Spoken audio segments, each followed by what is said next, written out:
Hello everyone, welcome back to our YouTube channel speedy publication official. आज के इस video में हम आपके सामने लेकर के आ चुके हैं जो हम लोगों ने कल एक सीरीज स्टार्ट किया था। जो स्पीडी पब्लिकेशन का न्यू एडिशन का बुक आया है, बिहार दरोगा एईडीओ सीजीएल 4 और टीआरई 4.0 को देखते हुए जीके का। तो हम उसके जो है बुक का हम लोग कंप्लीट यहाँ पर वन शॉट रिवीजन देख रहे हैं। हर एक वीडियो में जो है हम आपको एक सब्जेक्ट कवर करवा रहे हैं। तो कल हम लोगों ने जो है आपका इंडियन ज्योग्राफी यानी कि भारत का भूगोल जो है कंप्लीट एक ही वीडियो में रिवीजन कर लिया था। और आज हम लोग जो है वर्ल्ड ज्योग्राफी यानी कि विश्व का भूगोल जो है करने वाले हैं, बहुत ही कम समय में डिवीजन। ठीक है। और ये यकीन मानिए कम समय में जो है आपको बहुत ज़्यादा आउटपुट निकाल करके देने वाला है। तो अगर जिनका भी अभी बिहार दरोगा का एग्जामिनेशन है या फिर आगे आने वाले आपका एईडीओ है, सीजीएल 4 है, टीआरई 4 है, या फिर कोई भी अदर ऐसा स्टेट एग्जाम है या फिर कोई ऐसा सेंटर का एग्जामिनेशन है जिसमें कि जीके आता है, तो आप रिवीजन के तौर पर जो आप इस वीडियो को देख के जा सकते हैं, क्योंकि इसमें कम समय में आपको जो है बहुत सारी चीज़ें मैं आपको करवा दूंगा। ठीक है। तो बाकी चलिए बिना किसी देरी के जो है वीडियो को हम लोग यहाँ पे स्टार्ट करते हैं एंड विश्व का भूगोल जो हम लोग यहाँ पे स्टार्ट करते हैं। बाकी वीडियो पसंद आती है तो वीडियो को लाइक और चैनल को अगर नहीं हुआ तो सब्सक्राइब भी जरूर कर लीजिएगा, ताकि ऐसे ही आपको जो है बाकी जितने भी सब्जेक्ट्स हैं उसके वीडियोज़ आपको मिल सके। और कमेंट सेक्शन में जरूर बताइएगा कि आपको वीडियो कैसा लग रहा है, और कुछ इंप्रूवमेंट करते हैं वो भी आप मुझे कमेंट सेक्शन में बता सकते हैं। चलिए बाकी आज की इस वीडियो को स्टार्ट करते हैं एंड देखते हैं विश्व का भूगोल। तो विश्व का भूगोल में सबसे पहले हम लोग जो है यहाँ पे परिचय को देखने वाले हैं। तो इसमें बोलता है कि प्राचीन भूगोल का जनक जो है किसको कहा जाता है। तो प्राचीन भूगोल का जनक जो है याद रखिएगा कि हिकेटियस को जो है आपको बोला जाता है प्राचीन भूगोल का जनक। ठीक है। इसके अलावा बात करते हैं भूगोल शब्द है। तो भूगोल एक प्रकार का जो है ग्रीक शब्द है। ठीक है, याद रखिएगा। नेक्स्ट है भूगोल शब्द का प्रथम प्रयोग किसने किया था। तो भूगोल शब्द का प्रथम प्रयोग जो है वो इरेटोस्थनीज ने किया था। अगला है कि व्यवस्थित भूगोल का पिता किसे कहा जाता है। तो व्यवस्थित भूगोल का पिता जो है वो इरेटोस्थनीज को ही कहा जाता है। नेक्स्ट है आपका आधुनिक भूगोल का संस्थापक किसे कहा जाता है। तो आधुनिक भूगोल का जो संस्थापक है ये अलेक्जेंडर वॉन हम्बोल्ट को माना जाता है। ठीक है, आधुनिक भूगोल का। और व्यवस्थित भूगोल का इरेटोस्थनीज, और भूगोल शब्द का प्रयोग भी इरेटोस्थनीज ने ही किया था। अगला बात करते हैं विश्व मानचित्र के निर्माता कौन है। तो विश्व मानचित्र के जो निर्माता है वो आपके अनेक अनेक्जीमेंडर है। ठीक है, अनेक्जीमेंडर याद रखना है कि विश्व मानचित्र के निर्माता है। अगला है आपका कि विश्व ग्लोब के निर्माता कौन है। तो विश्व ग्लोब के निर्माता जो मार्टिन बैहम है। कौन है? मार्टिन बैहम। ठीक है, विश्व भूगोल के निर्माता। नेक्स्ट है आपका भौगोलिक विश्व कोश की रचना किसने की।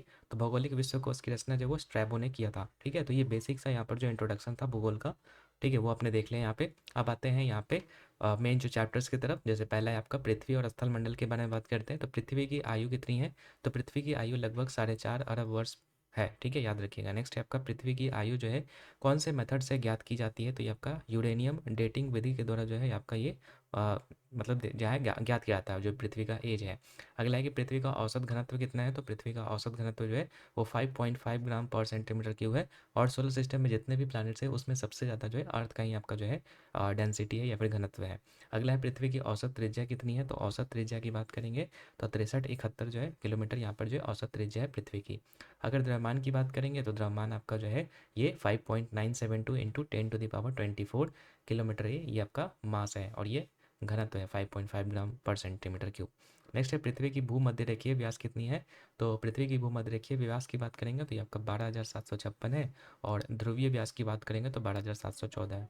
दोनों में अलग अलग होने का डिफरेंस इस मतलब कारण ये है ना, क्यों आपको पता होगा कि अर्थ का जो शेप है वो आपका क्या है, ये ऑब्लोइड शेप का है, मतलब कि अंडाकार शेप का है। ठीक है, तो यहाँ पर देखेंगे तो ये वाला जो है बड़ा दिख रहा होगा, मतलब ये जो है आपको इसको भूमध्य रेखीय व्यास कहते हैं। और ये ऊपर से नीचे वाला जो है वो आपका ध्रुवीय व्यास होता है। तो इसलिए यहाँ पर ध्रुवीय व्यास जो है कम होता है और ये भूमध्य रेखीय व्यास जो है वो ज़्यादा होता है। तो दोनों आपको याद कर लेना है। अब आगे बढ़ते हैं कि पृथ्वी की भूमध्य रेखीय और ध्रुवीय व्यास में कितने का अंतर है। तो आप माइनस भी कर सकते हैं। तो दोनों में आपको जो 42 किलोमीटर का जो है अंतर देखने को मिलेगा। ठीक है, तो अगर ये दोनों याद रहेगा तो डिफरेंस तो आप निकाल ही लोगे। अगला है कि सर्वप्रथम पृथ्वी को गोल किसने बताया था। तो पाइथागोरस नाम के वैज्ञानिक थे, उन्होंने जो है सर्वप्रथम पृथ्वी को गोल बताया था। अगला है कि पृथ्वी की संपूर्ण बाह्य परत क्या है। तो पृथ्वी की संपूर्ण बाह्य परत जो है वो आपका स्थल मंडल कहलाता है। ठीक है, बाह्य परत जो होता है वो स्थल मंडल कहलाता है, याद रखिएगा। अगला है पृथ्वी का भाग जो जल से ढका हुआ होता है, मतलब ये कितना है। तो 2/3 भाग जो है वो आपका पृथ्वी का जल से ढका हुआ है। बाकी एक भाग 1/3 पे भाग पे जो है आपका स्थल है। अगला है पृथ्वी पर जल का प्रतिशत कितना है। तो पृथ्वी पर जल का प्रतिशत में अगर बात करेंगे तो 71%। और ऐसे फ्रैक्शन में बात करेंगे तो 2/3। बाकी पृथ्वी पर स्थल का प्रतिशत, तो बाकी जो बच गया जल के अलावा तो आपका स्थल है, तो 29% आपको याद रखना है। इसके अलावा पृथ्वी पर उपस्थित स्वच्छ या फिर शुद्ध जल कितना है। तो लगभग 2.5% जो आपका शुद्ध जल है। इसके अलावा पृथ्वी पर अधिकतम ऊंचाई किसकी है। तो पृथ्वी पर अधिकतम ऊंचाई जो है माउंट एवरेस्ट की है, जो कि नेपाल में आपका लोकेटेड है। 8,850 मीटर इसका जो है वो हाइट है। अगला है पृथ्वी पर अधिकतम गहराई कहाँ पर है। तो पृथ्वी पर अधिकतम गहराई जो है वो मरियाना ट्रेंच इसको बोलते हैं, मरियाना ग्रंथ, जो कि आपका प्रशांत महासागर में है, जिसकी जो गहराई है वो 11,022 मीटर तक है। तो सबसे ज़्यादा हाइट आपका ये माउंट एवरेस्ट हो जाएगा, और सबसे ज़्यादा डीपेस्ट पॉइंट कौन सा हो जाएगा, तो मरियाना गर्त हो जाएगा। अगला है आपका पृथ्वी में प्रति 32 मीटर की गहराई में जाने पर तापमान में वृद्धि होती है। तो कितना की वृद्धि होती है, तो लगभग 1 डिग्री सेल्सियस की जो है वृद्धि होती है अगर हम प्रति 32 मीटर की गहराई में जाएंगे तो। बाकी परंतु बढ़ती गहराई के साथ जो है तापमान की वृद्धि दर में गिरावट भी आती है, ये भी चीज़ याद रखिएगा। ठीक है। अगला बात करेंगे पृथ्वी की आंतरिक संरचना के बारे में। तो पृथ्वी की आंतरिक संरचना की बात करेंगे सबसे पहले कि इसका जो 3 परत में विभाजित किया गया है अर्थ को जो है। तो इसमें पहला आता है भूपर्वती, मेंटल और क्रोड, यानी क्रस्ट, मेंटल और क्रोड, आप ऐसे याद कर सकते हैं। पृथ्वी के ऊपरी भाग को भूपर्वती या फिर क्रस्ट कहते हैं। भूपर्वती का औसत घनत्व की बात करेंगे तो लगभग 2.7 ग्राम पर सेंटीमीटर क्यूब होता है। इसके अलावा भूपर्वती किस चीज़ का बना होता है, तो ये आपका बेसाल्ट चट्टानों का जो है बना होता है। ये होता है, देखो ऐसे करके, ये होता है आपका क्रस्ट, मेंटल और कोर। ठीक है। तो ये क्रस्ट हो गया, ये मेंटल हो गया, क्रोड हो गया। ठीक है। तो ये आपका ऑर्डर रहता है अर्थ का, जो भी आपका आंतरिक संरचना है। आगे बात कर लेते हैं नेक्स्ट यहाँ पे। नेक्स्ट है आपका कि भूपर्वती की जो मोटाई है वो कितनी होती है। तो भूपर्वती की जो मोटाई है औसतन 34 किलोमीटर तक होती है। इसके अलावा भूपर्वती का निर्माण किस चीज़ से मिलकर के बना हुआ है, मतलब भूपर्वती जो है, मतलब ऊपर वाला जो पार्ट है वो उसमें क्या पाया जाता है, तो सिलिका और एल्युमिनियम। ठीक है। ये आपको पाया जाता है, और इसीलिए इसको जो है सियाल परत के नाम से भी जानते हैं। सिलिका और एल्युमिनियम मौजूद होता है इसके कारण से। तो याद रखना है कि पहला वाला जो क्रस्ट होता है या फिर भूप्रपट्टी होता है उसमें सियाल होता है। नेक्स्ट बात करते हैं मेंटल का निर्माण किससे होता है। तो मेंटल का निर्माण आपका सिलिका और मैग्नीशियम से होता है, और इसलिए इसको जो है सीमा के नाम से जानते हैं। ठीक है। तो ऊपर वाले को सियाल और नीचे वाले को सीमा। ठीक है। मेंटल को, मेंटल की मोटाई कितनी होती है, तो देखो ऊपर से लगभग 34 किलोमीटर तक आपका क्रस्ट होता है, तो 34 से 2900 किलोमीटर, जो कि बहुत ही ज़्यादा जो घनत्व वाला पार्ट यही होता है आपका। ठीक है। जो भी क्रस्ट मेंटल कोड पढ़ेंगे तो सबसे ज़्यादा वाला पार्ट आपका यही होता है। ठीक है। तो ये आपका मेंटल वाला पार्ट होता है। मेंटल आपका जो बोला कि 34 से लेकर के 2900 किलोमीटर तक जो ये फैला हुआ है।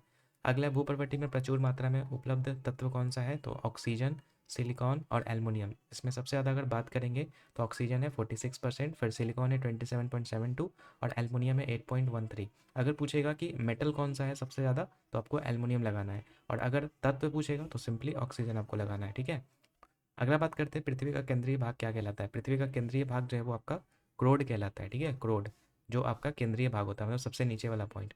क्रोड की मोटाई कितनी होती है, तो हम लोगों ने देखा था कि 2900 तक तो आपका ये होता है आपका मेंटल। ठीक है। अब बच गया आपका कोर, तो 2900 से लेकर के 6370 तक जो है आपका ये होता है। ठीक है। क्रोड, क्रोड का निर्माण किस चीज़ से होता है, तो ये आपका नीफे से होता है, मतलब निकेल और आयरन से। तो हम लोगों ने क्या क्या देखा, तो क्रस्ट में हम लोगों ने देखा मतलब कि भूप्रवृत्ति में देखा था कि सियाल होता है। ठीक है। फिर मेंटल में होता है आपका सीमा होता है, मतलब सिलिका और मैग्नीशियम होता है। और यहाँ पर कोर में जो है आपका क्या होता है, तो नीफे होता है, यानी कि निकेल और फेरस। ठीक है। यानी कि आयरन। इसलिए इसको जो है नीफे परत भी कहा जाता है, तो याद रख लीजिएगा आप लोग। अगला बात करते हैं पृथ्वी के अंदर पिघला हुआ पदार्थ क्या कहलाता है। तो पृथ्वी के अंदर पिघला हुआ पदार्थ जो है आपका मैग्मा कहलाता है। अगला है पृथ्वी की आंतरिक परतों का घनत्व जो है ऊपरी परतों की अपेक्षा कैसी होती है, तो ज़्यादा होती है। मतलब पृथ्वी की आंतरिक परत का घनत्व जो होता है वो ऊपरी परत से क्या होता है, ज़्यादा होता है। याद रखिएगा, ऊपर वाला का घनत्व जो है वो कम होता है, और नीचे वाला का जो घनत्व है वो क्या होता है, ज़्यादा होता है। अब आते हैं असंबद्धता, जिसको कि डिसकंटिन्यूटी बोलते हैं। ठीक है। तो बोल रहा है कि असंबद्धता क्या होता है, तो ये बोला है कि पृथ्वी की परतों के बीच में पाए जाने वाला वह क्षेत्र जहाँ पर दो परतों की विशेषताएं एक साथ पाई जाती है, तो उसको हम लोग असंबद्धता कहते हैं। अगर आपको नहीं समझ में आया तो मैं थोड़ा सा आपको यहाँ पर जो है समझाने की कोशिश करता हूँ। यहाँ पर थोड़ा सा देखिएगा, जैसे मान लेते हैं कि ये हम लोगों ने देखा था ना, इस तरीके से आंतरिक स्ट्रक्चर होता है। यहाँ पे क्रस्ट होता है, यहाँ पे मेंटल होता है, और यहाँ पे कोर होता है। थोड़ा सा मैं कलर को भी चेंज कर लेता हूँ। तो यहाँ पर देखो बीच में जो इस तरीके से डिसकंटिन्यूटी आपको पाया जाता है। ठीक है। इस तरीके से। तो यहाँ पर जो पहला वाला जो देख रहे हैं, ये वाला एक एक डिसकंटिन्यूटी हो गया, फिर दो हो गया, फिर तीन हो गया, चार हो गया और पाँच हो गया। तो पांच डिसकंटिन्यूटी या फिर पांच असंतताएं जो आपको देखने को मिलती है, उसी के बारे में यहाँ पर जो है हम लोग यहाँ पे देखने वाले हैं।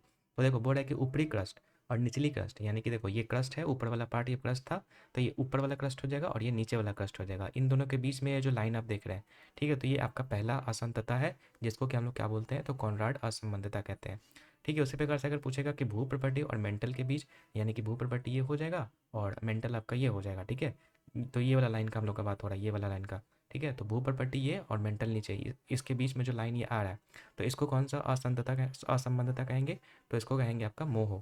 ठीक है। पहला कॉनराड, फिर मोह, फिर इसी तरीके से ये और ये और ये बात होता है। तो पहला वाला हम लोगों ने देखा कॉनराड होता है, फिर आपका यहाँ पर मोह हो जाएगा, फिर उसके बाद आपका जो है तीसरे नंबर पर रेपेटी आता है, जो कि आपका ऊपरी मेंटल और निचली मेंटल के बीच में आता है। ठीक है, आप ये फिगर समझ लीजिएगा तो ये आप अच्छे से याद कर लीजिएगा। ठीक है, अब बस फिगर याद कर लीजिए, इस तरीके से होता है। यहाँ पे क्रस्ट होता है, फिर मेंटल होता है और फिर कोर होता है। ये क्रस्ट, मेंटल और कोर। ठीक है, इसमें आप दो दो भाग में बांट दीजिए इसको। क्रस्ट को दो भाग में बांट दीजिए, मेंटल को दो भाग में बांट दीजिए और कोर को दो भाग में बांट दीजिए। बाँटने के बाद क्या होता है कि ये ऊपर वाला जो है ऊपरी क्रस्ट कहलाता है और निचली वाला जो है निचला क्रस्ट कहलाता है। फिर ये अपर मेंटल और ये लोअर मेंटल, अपर कोर और लोअर कोर। अब क्वेश्चन ऐसे बनेगा कि बताइए कि अपर मेंटल और सॉरी अपर क्रस्ट और लोअर क्रस्ट इसके बीच में कौन सा असंबद्धता होती है? तो आपको बताना कौन सा कॉनराड होता है। फिर उसके बाद होता है आपका कौन सा मोहो होता है। फिर उसके बाद रेपेटी होता है। फिर उसके बाद और भी आता है जैसे होता है। उसके बाद गुटेनबर्ग होता है। ठीक है, उसके बाद लेहमैन होता है। तो इसको याद करने का भी एक ट्रिक है, आप याद कर सकते हैं। कोई मुझे रेड गुलाब ला दो, तो कोई मुझे रेड गुलाब से आपका हो जाएगा को से कॉनराड। फिर आपसे मोह से हो जाएगा मोहो। ठीक है, उसके बाद आपका हो जाएगा रेड से हो जाएगा रेपेटी। और फिर गुलाब से हो जाएगा गुटेनबर्ग और लादो से हो जाएगा लेहमैन। ठीक है, तो ऐसे आप याद कर सकते हैं ये असंबद्धता। ठीक है, तो आई होप कि आपको समझ में आ गया होगा। आप इसको देख लीजिएगा, वही सब चीज़ें यहाँ पर जो है लिखी गई हैं जो मैंने अभी आपको बताया है।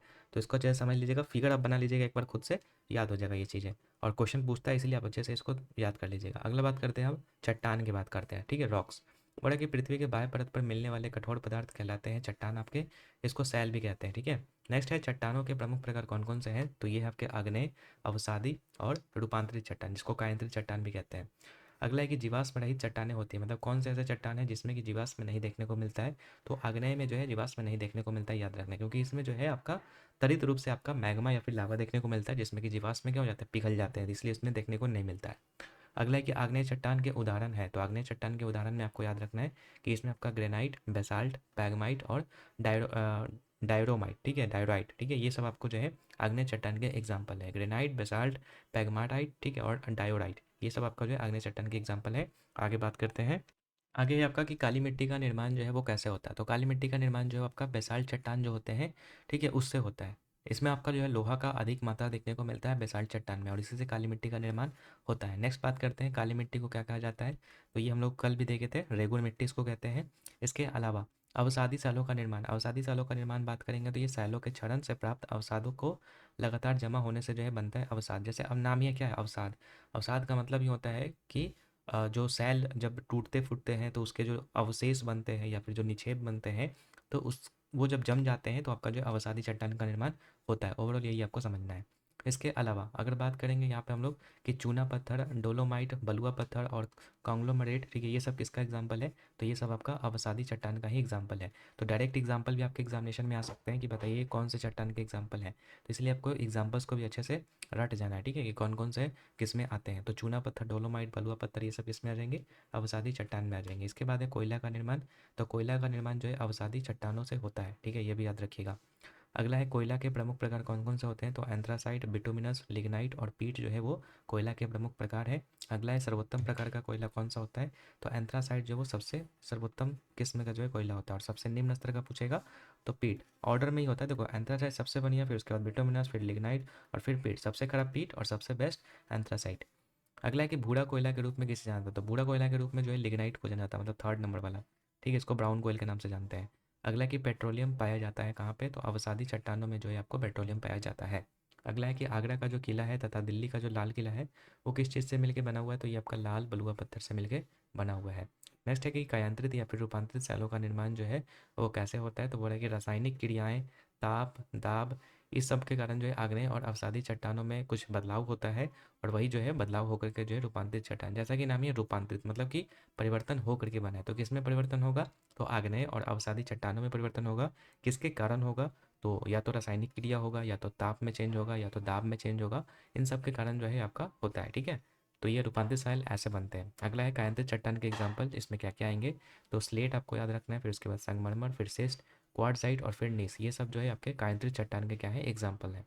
नेक्स्ट है कि नीस जो है कायांतरित रूप है किसका? तो नीस जो है वो ग्रेनाइट का जो है रूपांतरित रूप है। मतलब ग्रेनाइट हम लोग पढ़े थे कि ये जो है आपका आग्नेय चट्टान में आता है, तो यही आग्नेय जो है रूपांतरित होकर के किस में बदल जाता है? नीस में बदल जाता है। ठीक है, संगमरमर उसी प्रकार से पूछेगा किसका है? तो ये चूना पत्थर का है। चूना पत्थर हम लोग पढ़े थे कि ये जो है आपका अवसादी चट्टान का एग्जाम्पल था। ठीक है, तो यही आपका ये रूपांतरित होकर के किस में बदल जाता है? संगमरमर में बदल जाता है। क्वार्टजाइट उसी प्रकार से बलुआ पत्थर का है, और स्लेट जो है वो सैल का रूपांतरित रूप है। ठीक है, तो इसलिए आपको सारे के सारे आपको अच्छे से याद कर लेने हैं। ठीक है, सर्वाधिक कठोर कौन सा होता है चट्टान? तो सर्वाधिक कठोर आपका जो है रूपांतरित चट्टान ही होता है।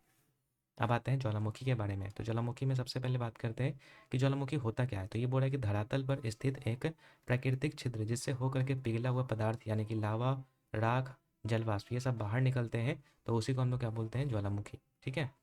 अगला है कि ज्वालामुखी उद्गार छिद्र कहलाता है। तो ज्वालामुखी उद्गार छिद्र मतलब जिस मुख से जो है ज्वालामुखी का लावा वगैरह बाहर आता है उसको क्या बोलते हैं, क्रेटर बोलते हैं। अगला है बड़े आकार वाले ज्वालामुखी उद्गार छिद्र क्या कहलाते हैं, तो ये आपके कैल्डेरा कहलाते हैं। मतलब जिसमें बहुत बड़े बड़े, जैसे देखो एक होता है वोल्केनो ऐसे होता है जिसमें छोटा छेद होता है, और एक होता है जिसमें बहुत बड़े बड़े जो है वो इस तरीके से होते हैं। तो ये जो बड़े बड़े छिद्र होते हैं उसको कैल्डेरा कहते हैं, और छोटे वाले को क्या कहते हैं, क्रेटर कहते हैं। अगला बात करते हैं ज्वालामुखी उद्गार के समय पृथ्वी के अंदर तरल पदार्थ क्या कहलाता है। तो जो तरल पदार्थ होता है वो मैग्मा कहलाता है, और बाहर आकर के जो है ये लावा बन जाता है। ठीक है। अगला, ज्वालामुखी की अंतिम अवस्था में जो जलवाष्प निकलता है उसको क्या कहते हैं, तो ये आपको धुआंडे कहलाता है। ठीक है। ज्वालामुखी के अंतिम अवस्था में जो जलवाष्प निकलते हैं उसको धुआंडे कहते हैं। नेक्स्ट बात करते हैं ज्वालामुखी उद्गार के समय छिद्र या फिर दरारों से जब जलवाष्प बहुत ऊंचाई तक निकलते हैं तब उसे क्या कहते हैं, तब इसको जो है ग्लेशियर कहते हैं। ठीक है, ग्लेशियर कहते हैं इसको।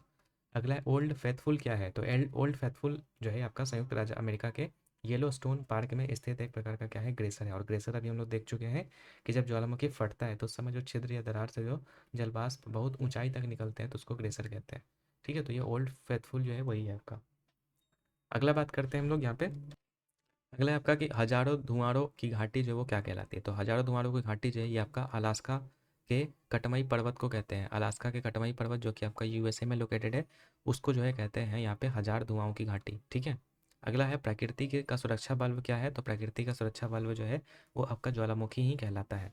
नेक्स्ट है सक्रिय ज्वालामुखी है। तो सक्रिय ज्वालामुखी जो है आपका, इसमें आपका स्ट्रोम्बेली आ जाएगा। ठीक है, जो कि आपका कहाँ पे पाया जाता है स्ट्रोम्बेली, कमेंट सेक्शन में बताइए अगर आपको याद है तो। इसके अलावा जो एटना है इटली में, फिर कोटोपैक्सी है इक्वाडोर में, मौना लोआ है जो कि आपका हवाई द्वीप समूह का है अमेरिका में। तो ये सब के सब जो है वो सक्रिय ज्वालामुखी है। सक्रिय कहने का मतलब ये फटते रहते हैं ज्वालामुखी। ठीक है।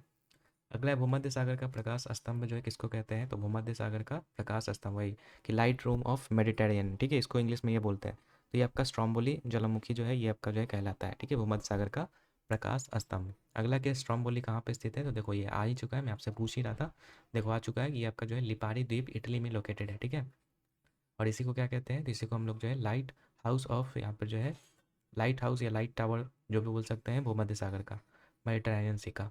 अगला है सुषुप्त ज्वालामुखी में क्या क्या आएगा। तो इसमें आपका जो है फ्यूजियामा हो जाएगा जो कि जापान में है, विसुवियस हो जाएगा जो कि इटली में है, मेयन हो जाएगा जो कि फिलीपींस में है, और क्राकाटोवा है जो कि इंडोनेशिया में है, और नारकोंडम जो कि अंडमान निकोबार वाला हम लोग पढ़े थे, तो वो हो जाएगा आपका। ठीक है, सुषुप्त ज्वालामुखी। सुषुप्त ज्वालामुखी वैसे ज्वालामुखी होते हैं जो कि कभी भी फट सकते हैं। ठीक है, और शांत ज्वालामुखी जो कि पूरी तरीके से क्या हो चुके हैं, अब शांत हो चुके हैं। तो ये आपका किलिमंजारो इसमें आ जाएगा जो कि अफ्रीका का है, कोह सुल्तान जो कि ईरान का है, पोपा जो कि म्यांमार का है, और चिम्बराजो जो कि इक्वाडोर का है। तो ये सब अब जो आपका शांत ज्वालामुखी के अंतर्गत आता है। तो तीन कैटेगरी हम लोग पढ़ चुके हैं, एक एक्टिव, सुषुप्त और शांत। अब आते हैं किस महाद्वीप में एक भी ज्वालामुखी नहीं है। तो ऑस्ट्रेलिया महाद्वीप में जो है एक भी ज्वालामुखी देखने को नहीं मिलेगा। ठीक है। अगला है कि विश्व का सबसे सक्रिय ज्वालामुखी कौन सा है। तो विश्व का सबसे सक्रिय ज्वालामुखी जो आपका माउंट किलायू है जगह, जो कि आपका हवाई द्वीप अमेरिका में आपका जो है। नेक्स्ट बात करते हैं विश्व का सबसे ऊंचा सक्रिय ज्वालामुखी कौन सा है। तो विश्व का सबसे ऊंचा सक्रिय ज्वालामुखी जो है ओजस डेल सलाडो है, जो कि चिली और अर्जेंटीना के बॉर्डर पर जो स्थित है। याद रखिएगा, ओजस डेल सलाडो सबसे ऊंचा सक्रिय ज्वालामुखी। नेक्स्ट है कि विश्व की सबसे ऊंचाई पर स्थित शांत या फिर मृत ज्वालामुखी कौन सा है। तो ये आपका हो जाएगा माउंट एकानकागुआ, जो कि एंडीज श्रेणी में आपको जो है मौजूद है। ठीक है, सबसे ऊंचाई पर स्थित एक शांत या फिर मृत ज्वालामुखी एकांकागुआ, माउंट एकांकागुआ। अगला, भारत का एकमात्र सक्रिय ज्वालामुखी कौन सा है। तो अंडमान निकोबार में स्थित जो बैरन है। ठीक है, बैरन जो आपका एक एक्टिव है, और नारकोंडम जो था वो आपका सुषुप्त है। ठीक है। अगला, ज्वालामुखी पर्वत माउंट सेंट हेलेंस ये कहाँ पे स्थित है। तो अमेरिका के वॉशिंगटन राज्य में जो है ये स्थित है ज्वालामुखी पर्वत माउंट सेंट हेलेंस। अब आते हैं भूकंप के बारे में पढ़ लेते हैं। तो भूकंप की बात करेंगे तो प्राकृतिक घटनाओं से पृथ्वी का कंपन जो आपका भूकंप कहलाता है। इसके अलावा भूकंप का अध्ययन को सिस्मोलॉजी कहते हैं। ठीक है, वह बिंदु जहाँ पर सबसे पहले भूकंपीय तरंगों का पता चलता है उसको हम लोग क्या कहते हैं। तो उसको हम लोग कहते हैं अधिकेंद्र। नेक्स्ट है आपका भूकंपीय तरंगों को मापने वाला यंत्र कौन सा होता है। तो भूकंपीय तरंगों को मापने वाला जो यंत्र है ये आपका कहलाता है सिस्मोग्राफ। सिस्मोग्राफ कहलाता है भूकंपीय तरंगों को मापने वाला यंत्र। नेक्स्ट है कि भूकंप की तीव्रता का मापन जो है वो किसमें किया जाता है। तो भूकंप की तीव्रता का जो मापन है ये आपका रिक्टर पैमाने या फिर स्केल पर किया जाता है, जिसकी खोज जो है 1935 में की गई थी। तो याद रखिएगा, तीव्रता का मापन बोलेगा तो रिक्टर पैमाने या फिर स्केल पे किया जाएगा, एक है रिंग्स ऑफ फायर होता है। रिंग्स ऑफ फायर जो है वो आपका प्रशांत महासागर क्षेत्र में जो भूकंप या ज्वालामुखी से प्रभावित क्षेत्र होता है उसको हम लोग रिंग्स ऑफ फायर कहते हैं। ठीक है, तो रिंग्स ऑफ फायर क्या होता है? प्रशांत महासागर में ज्वालामुखी और भूकंप से प्रभावित क्षेत्र को रिंग्स ऑफ फायर कहते हैं। अगला है सागरीय भूकंप से समुद्र में उत्पन्न विनाशकारी लहरों को क्या कहा जाता है? तो सागरीय भूकंप से समुद्र में जो विनाशकारी लहर आता है उसको सुनामी के नाम से जानते हैं। सुनामी किस भाषा का शब्द है? तो सुनामी जो आपका जापानी शब्द है, याद रखिएगा। अगला है आपका कि हिंद महासागर में सुनामी आई थी, कब आई थी? तो हिंद महासागर में सुनामी जो आपका 26 दिसंबर 2004 को आई थी। आगे बढ़ते हैं। आगे है आपका भूकंपीय तरंगे होती हैं तो 3 प्रकार की होती है भूकंप तरंग। पी तरंग यानी कि प्राइमरी, सेकेंडरी और एक होता है एल तरंग। ठीक है, तो अब बात करते हैं प्राथमिक तरंग जो है किसको कहते हैं? तो ये आपका पी तरंग को कहते हैं। पी तरंगे कैसी होती है? तो ये आपका अनुदैर्ध्य होती है नेचर में, जैसे ध्वनि की तरंगे होती है उसी प्रकार से ये भी होती है। और इस तरंग क्या होती है? तो इस तरंग जो आपका अनुप्रस्थ होता है, मतलब प्रकाश का जो आपका होता है, ठीक है, वैसा होता है तरंग। अगला है एल तरंग। तो एल तरंग जो है आपका अनुप्रस्थ और अनुदैर्ध्य दोनों होता है एल तरंग। अगला है धरातल, एक ही धरातल तक ही सीमित कौन रहता है आपका? कौन सा तरंग? तो ये आपका जो एल वेव होता है वो आपका धरातल तक ही सीमित रहता है। इसके अलावा ठोस, तरल और गैस तीनों माध्यमों से होकर के कौन सा गुजर सकता है वेव? तो ये आपका पी तरंग जो होता है वो तीनों में हो सकता है। लेकिन अगर बात करेंगे सेकेंडरी वेव्स की यानी एस वेव्स की, तो ये आपका सिर्फ और सिर्फ ठोस माध्यम में ही गुजर सकता है। तो याद रखना कि प्राइमरी वेव्स जो है वो आपका तीनों मीडियम में, और एस वेव्स जो है वो आपका सिर्फ और सिर्फ ठोस में गुजर सकता है। इसके अलावा सर्वाधिक गति या फिर आवृत्ति किसकी होती है? तो ये आपका पी तरंगों की होती है। और सबसे कम गति या फिर आवृत्ति की बात करेंगे तो ये आपका एल तरंगों की होती है। सर्वाधिक विनाशकारी कौन सा होता है? तो सर्वाधिक विनाशकारी जो आपका वो एल तरंग होता है, जिसको बॉडी वेव्स भी कहते हैं। ठीक है, अगला अधिकेंद्र पर सबसे पहले पहुंचती है कौन सा? तो अधिकेंद्र पर सबसे पहले जो है पी तरंग ही पहुंचती है। सर्वाधिक भूकंप कहाँ पे आते हैं? तो प्रशांत महासागर में आपके आते हैं। ठीक है, सर्वाधिक भूकंप। आगे है कि एकमात्र महाद्वीप जहाँ पर भूकंप नहीं आता है, तो आपको ऑस्ट्रेलिया एक ऐसा महाद्वीप है जहाँ पे आपका भूकंप जो है नहीं देखने को मिलता है। अब आते हैं पर्वत के आगे ऊपर। पर्वत में बात करते हैं, सामान्य धरातल से ऊंचा तथा तीव्र ढाल वाले भाग को क्या कहते हैं? पर्वत कहते हैं। और विश्व का सबसे प्राचीन पर्वत कौन सा है? तो ये आपका अरावली है। पर्वत के प्रमुख प्रकार होते हैं जैसे कि ब्लॉक माउंटेन होते हैं, इसको कि भ्रंशोत पर्वत भी कहते हैं, अवशिष्ट पर्वत कहते हैं। ठीक है, फिर उसके बाद ज्वालामुखीय पर्वत होता है, और फिर मोरदार या फिर इसी को वलित पर्वत भी कहते हैं। वलित पर्वत और ब्लॉक पर्वत हम लोग कल पढ़े थे, अवशिष्ट पर्वत भी हम लोग पढ़े थे। ठीक है, अब आते हैं ब्लॉक पर्वत के बारे में कि ब्लॉक पर्वत के एग्जाम्पल कौन कौन से हैं।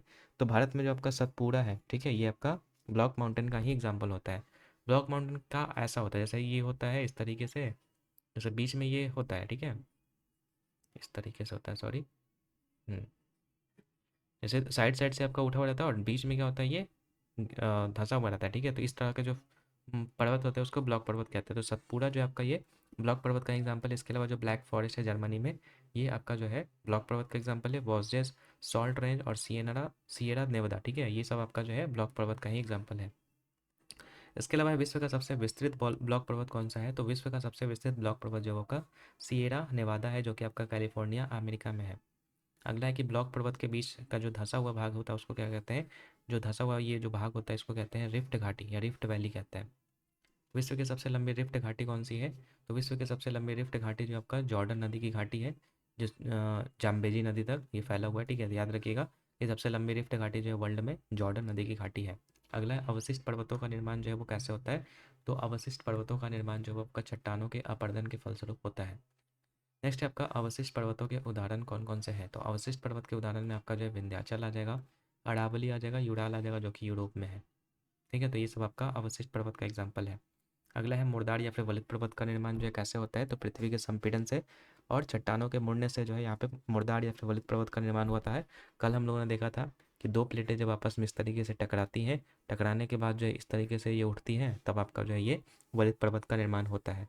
और हिमालय वगैरह का जो है, जो भारत में पड़ता है हिमालय, ठीक है, तो इसका जो है निर्माण ऐसे ही हुआ है। ठीक है, इसके अलावा जो आल्प्स माउंटेन है जो कि यूरोप में है, रॉकी हो जाएगा उत्तरी अमेरिका में, एंडीज हो जाएगा दक्षिण अमेरिका में, तो ये सब का निर्माण जो है आपका इसी तरीके से हुआ है। ठीक है, पृथ्वी के संपीड़न से, चट्टानों के मुड़ने से। अगला है आपका विश्व की सर्वाधिक लंबी पर्वत श्रृंखला जो वो किसकी है? तो एंडीज पर्वत श्रृंखला सबसे लंबी है, जो कि दक्षिण अमेरिका में स्थित है। अगला है कि एंडीज पर्वतमाला की सबसे ऊंची चोटी कौन सी है? तो माउंट एकन कागुआ है, याद रखिएगा, एंडीज पर्वतमाला की सबसे ऊंची चोटी। आगे बात कर लेते हैं। अगला आपका हिमालय पर्वतमाला की सबसे ऊंची चोटी कौन सी है? तो हिमालय पर्वतमाला की सबसे ऊंची चोटी तो आपको पता ही है, माउंट एवरेस्ट हो जाएगा, 8,850 मीटर के साथ, ये नेपाल में लोकेटेड है। नेक्स्ट है कि यूरोप में पिरेनीज पर्वत श्रृंखला जो है किन दो देशों को अलग करती है? तो यूरोप में जो पिरेनीज पर्वत श्रृंखला है ये आपका स्पेन और फ्रांस को जो है अलग करती है, पिरेनी श्रृंखला, ठीक है, स्पेन और फ्रांस। अगला अफ्रीका का सर्वोच्च शिखर कौन सा है? तो अफ्रीका का सर्वोच्च शिखर जो है आपका माउंट किलिमंजारो है, जो कि तंजानिया में लोकेटेड है आपका। नेक्स्ट ज्वालामुखी पर्वत है, ज्वालामुखी पर्वत जो है आपका, इसमें आपका आ जाएगा मौना लोवा जो कि हवाई द्वीप में है, विशुवियस जो कि इटली में है, कोटोपैक्सी जो कि इक्वाडोर में है, और फ्यूजियामा जो कि जापान में है। तो ये सब आपका जो है ज्वालामुखी पर्वत के एग्जाम्पल्स हैं। नेक्स्ट है यू आकार की घाटी का निर्माण जो है वो कैसे होता है, मतलब कहाँ पे होता है? तो हिम नदियों द्वारा लंबवत अपर्दन से होता है और हिमानी क्षेत्रों में होता है, याद रखिएगा, यू आकार की जो घाटी होती है, ठीक है। तो याद रखिएगा ये आपका हिम नदियों द्वारा लंबवत जो अपर्दन होता है, यानी कि जो कटाव होता है हिम नदियों के कारण, और हिमानी क्षेत्रों में ही ज़्यादातर ये आपको देखने को मिलेगा। अगला है स्पेन और फ्रांस के बीच में कौन सा पर्वत सीमा है? तो स्पेन और फ्रांस के बीच में आपका ये पिरेनीज आपका जो है वो पर्वत सीमा है। नेक्स्ट है सपाट शीर्ष वाले समुद्री पर्वत को क्या कहते हैं? तो सपाट शीर्ष वाले जो है समुद्री पर्वत को, जैसे समुद्र में भी जो है पर्वत देखने को मिलते हैं, तो इस तरह के जो होते हैं उसको कहते हैं गुयोट, ठीक है। नेक्स्ट बात करते हैं पठार और घाटी के बारे में। तो बड़े पृथ्वी तल का विशिष्ट रूप जो सामान्य तल से ऊंचा होता है उसको क्या कहते हैं? तो उसको पठार कहते हैं, मतलब पृथ्वी तल से थोड़ा सा ऊंचा पे रहता है और सामान्य तल से ऊंचा होता है, ठीक है। तो ये पठार होता है। विश्व का सबसे ऊंचा पठार अगर पूछेगा तो ये आपका हो जाएगा पामीर का पठार। विश्व की छत भी अगर पूछेगा तो अभी आपका आंसर पामीर का पठार ही होगा। अगला कि क्षेत्रफल की दृष्टि से विश्व का सबसे बड़ा पठार कौन सा है? तो क्षेत्रफल की दृष्टि से सबसे बड़ा जो पठार है वो आपका तिब्बत का पठार है क्षेत्रफल की दृष्टि से। यू आकार की घाटी जो है बनती है कैसे? तो अभी हम लोगों ने देखा था कि हिम नदी के जो है अपर्दन से यहाँ पर जो है यू आकार की वैली का निर्माण होता है, और ज़्यादातर ये जो हिम वाला जो रीजन होता है, ठीक है, मतलब कि हिमानी जो क्षेत्र होते हैं वहाँ पे आपको देखने को मिलता है। अगला है कि वी आकार की घाटी कहाँ पे बनती है? यू आकार तो हम लोगों ने देख लिया, वी आकार की बात करेंगे तो ये आपका नदी के लंबवत कटाव के द्वारा जो है आपका ये वी आकार की घाटी का निर्माण होता है। अगला है रिफ्ट घाटी का निर्माण कैसे होता है? तो रिफ्ट घाटी का निर्माण जो है वो टेक्टोनिक प्लेटों के खिंचाव या फिर विचलन के द्वारा जो है आपका ये होता है, ठीक है। नेक्स्ट बात करते हैं मृत घाटी है। मृत घाटी कौन सा है? तो ये आपका कैलिफोर्निया यूएसए में जो आपका पड़ता है मृत घाटी, तो याद रखना है इसके बारे में। अगला है कि पंजसीर घाटी है। पंजसीर घाटी की बात करेंगे तो ये आपका अफगानिस्तान में है। और टेलर घाटी की बात करेंगे तो इसको मृत्यु की घाटी भी कहते हैं, टेलर घाटी को, जो कि अंटार्कटिका में आपका जो है लोकेटेड है। नेक्स्ट बात करते हैं सिलिकॉन वैली है। तो सिलिकॉन वैली जो आपका कैलिफोर्निया यूएसए में आपका जो है मौजूद है, सिलिकॉन वैली याद रखिएगा, कैलिफोर्निया यूएसए में। नेक्स्ट है ग्रेट आर्जिटन बेसिन स्थित है कहाँ पे? तो ग्रेट आर्जिटन जो बेसिन है वो आपका ऑस्ट्रेलिया में स्थित है। नेक्स्ट है ग्रैंड कैनियन जो है वो कहाँ पे स्थित है? तो ये आपका संयुक्त राज्य अमेरिका में कोलोराडो नदी द्वारा जो है निर्मित है। अगला है पंजसीर घाटी। पंजसीर घाटी जो आपका अफगानिस्तान में स्थित है, ठीक है, अफगानिस्तान में स्थित है पंजसीर घाटी। सिलिकॉन वैली की बात करेंगे तो ये आपका कैलिफोर्निया यूएसए में जो है लोकेटेड है। नेक्स्ट बात करते हैं मरुस्थल के बारे में, ठीक है। तो बड़े विश्व का सबसे बड़ा मरुस्थल कौन सा है? तो विश्व का सबसे बड़ा मरुस्थल जो है ये आपका सहारा है, जो कि आपका एक गर्म मरुस्थल है, जो कि उत्तरी अफ्रीका में है। नेक्स्ट है कालाहारी मरुस्थल की बात करेंगे तो ये आपका बोत्सवाना अफ्रीका में है। इसके अलावा गोबी मरुस्थल की बात करेंगे तो ये आपका मंगोलिया चाइना में है। और विश्व का सबसे ठंडा मरुस्थल की बात करेंगे तो ये आपका अंटार्कटिका में है, ठंडा वाला अंटार्कटिका में है। और सबसे गर्म वाला जो है आपका ये उत्तरी अफ्रीका में है, जो कि आपका सहारा है, ठीक है। और कालाहारी जो है बोत्सवाना अमेरिका में है, और गोबी भी आपका जो है मंगोलिया चाइना में है। नेक्स्ट है विश्व का सबसे बड़ा शीत मरुस्थल, तो ये आपका गोबी है, जो कि कहाँ पे है? तो ये आपका चाइना में है, ठीक है, मंगोलिया चाइना में। तो ये भी आपको यहाँ पर याद हो गया। देखो सबसे ठंडा और सबसे बड़ा दोनों में अंतर है। सबसे ठंडा अगर बोलेगा तो वो अंटार्कटिका वाला होगा, और सबसे बड़ा बोलेगा तो ये आपका गोबी हो जाएगा, ठीक है। चलो आगे बढ़ते हैं हम लोग। अगला आपका एशिया का सबसे बड़ा मरुस्थल कौन सा है? तो एशिया का सबसे बड़ा अगर पूछेगा तो ये आपका गोबी मरुस्थल ही हो जाएगा, जो कि चाइना मंगोलिया में है। नेक्स्ट है कि गोबी का विस्तार जो है वो कहाँ कहाँ पर है? तो मंगोलिया और उत्तरी चाइना में जो है आपका ये मौजूद है। नेक्स्ट है कि विश्व का सबसे शुष्क मरुस्थल कौन सा है? तो ये अटाकामा डेजर्ट, ये जो आपका विश्व का सबसे शुष्क मरुस्थल है। अटाकामा है कहाँ पे? तो याद रखिएगा कि आपका चिली दक्षिण अफ्रीका में, सॉरी दक्षिण अमेरिका में जो है आपका ये लोकेटेड है, अटाकामा डेजर्ट। अगला है कालाहारी मरुस्थल स्थित कहाँ पे है? तो ये आपका दक्षिण अफ्रीका में है। संसार का सबसे ज़्यादा जनसंख्या वाला मरुस्थल कौन सा है? तो ये हो जाएगा आपका थार, जो कि भारत और पाकिस्तान में अवस्थित है, ठीक है। संसार का ये सबसे ज़्यादा जनसंख्या वाला मरुस्थल है थार। नेक्स्ट है भारत का सबसे बड़ा मरुस्थल कौन सा है? तो भारत का सबसे बड़ा मरुस्थल जो है ये आपका थार मरुस्थल है। नेक्स्ट है एशिया का बंजर भूमि कहलाता है। तो एशिया का बंजर भूमि जो आपका वो थार कहलाता है। अगला है कि दक्षिण एशिया का सबसे बड़ा मरुस्थल कौन सा है? तो दक्षिण एशिया का सबसे बड़ा जो है वो थार है। ऐसे आपका जो कौन सा था, ऐसे आपका जो था वो गोबी डेजर्ट था। अगला है Great Indian Desert. Great Indian Desert जो है वो आपका थार कहलाता है। अगला है कि तकला मकान मरुस्थल स्थित है कहाँ पे? तो तकला मकान मरुस्थल जो आपका चाइना में स्थित है। नेक्स्ट है ग्रेट विक्टोरिया मरुस्थल कहाँ पे है, तो ये आपका ऑस्ट्रेलिया में है ग्रेट विक्टोरिया मरुस्थल। अगला है दस्ते लूट मरुस्थल कहाँ पे है, तो ये आपका पूर्वी ईरान में है दस्ते लूट। अगला है मरुस्थल में पाए जाने वाले पौधे को क्या कहा जाता है, तो ये आपका जोडोफाइट्स जो आपका कहलाता है। अगला है एकमात्र महाद्वीप जहाँ पे कोई भी मरुस्थल नहीं है, तो यूरोप इसका जो है सही आंसर हो जाएगा। यूरोप ऐसा एक जगह है जहाँ पर कोई भी मरुस्थल नहीं देखने को मिलेगा। अगला आपका है विश्व का महासागर। विश्व के महासागर की बात करेंगे तो बोला कि विश्व में कुल 5 महासागर हैं, जिसमें कि प्रशांत महासागर, अटलांटिक महासागर, हिंद महासागर, अंटार्कटिका महासागर और आर्कटिक महासागर। ठीक है, अगर हम ऑर्डर में बात करेंगे मतलब बड़ा के हिसाब से, मतलब वॉल्यूम के हिसाब से, तो पैसा का क्या आप ट्रिक याद कर सकते हैं, PAIS से, यानी सबसे ज़्यादा मतलब गहरा जो है पैसिफिक हो जाएगा। फिर उसके बाद आपका अटलांटिक हो जाएगा, फिर इंडियन हो जाएगा, फिर आपका कौन सा हो जाएगा, ये हो जाएगा आपका एस से कौन सा था, प्रशांत अटलांटिक, ठीक है, इंडस। और इसके बाद एस से क्या था, एस से आपका एक साउथ एशियन होता है और फिर आर्कटिक हो जाएगा। ठीक है, इस तरीके से आपको यहाँ पे याद हो जाएगा। अगला बात करते हैं इसमें सबसे बड़ा महासागर की, तभी हमने देख लिया था कि प्रशांत महासागर को कहते हैं सबसे बड़ा। सबसे गहरा पूछेगा तो भी आपका प्रशांत महासागर ही होगा। प्रशांत महासागर का नामकरण किसने किया था, तो फर्डिनेंड मैगलर ने किया था। अगला है कि प्रशांत महासागर का सबसे बड़ा द्वीप कौन सा है, तो प्रशांत महासागर का सबसे बड़ा द्वीप पापुआ न्यू गिनिया है। ठीक है, तो पापुआ न्यू गिनी जो है यहाँ पे याद रखिएगा प्रशांत महासागर का सबसे बड़ा द्वीप। अगला है प्रशांत महासागर का प्रवेश द्वार जो है वो क्या है, तो ये आपका पनामा नहर है, याद रखिएगा। नेक्स्ट है प्रशांत महासागर का चौराहा जो है किसको कहा जाता है, तो प्रशांत महासागर का चौराहा जब आपका हवाई द्वीप को कहा जाता है, जो कि अमेरिका में आपका जो है लोकेटेड है। अगला आपका है हवाई द्वीप का पुराना नाम क्या है, तो हवाई द्वीप का पूरा नाम जो है वो आपका सैंडविच द्वीप है। ठीक है, हवाई द्वीप का पूरा नाम। अगला सबसे बड़ी कोरल द्वीप जो है ग्रेट बैरियर रीफ कहाँ पे है, तो ये आपका प्रशांत महासागर में ही है। नेक्स्ट है विश्व का दूसरा सबसे बड़ा महासागर, तो ये आपका अटलांटिक महासागर है। ठीक है, अटलांटिक महासागर है, एस आकार का है, आपको याद रखना है ये भी।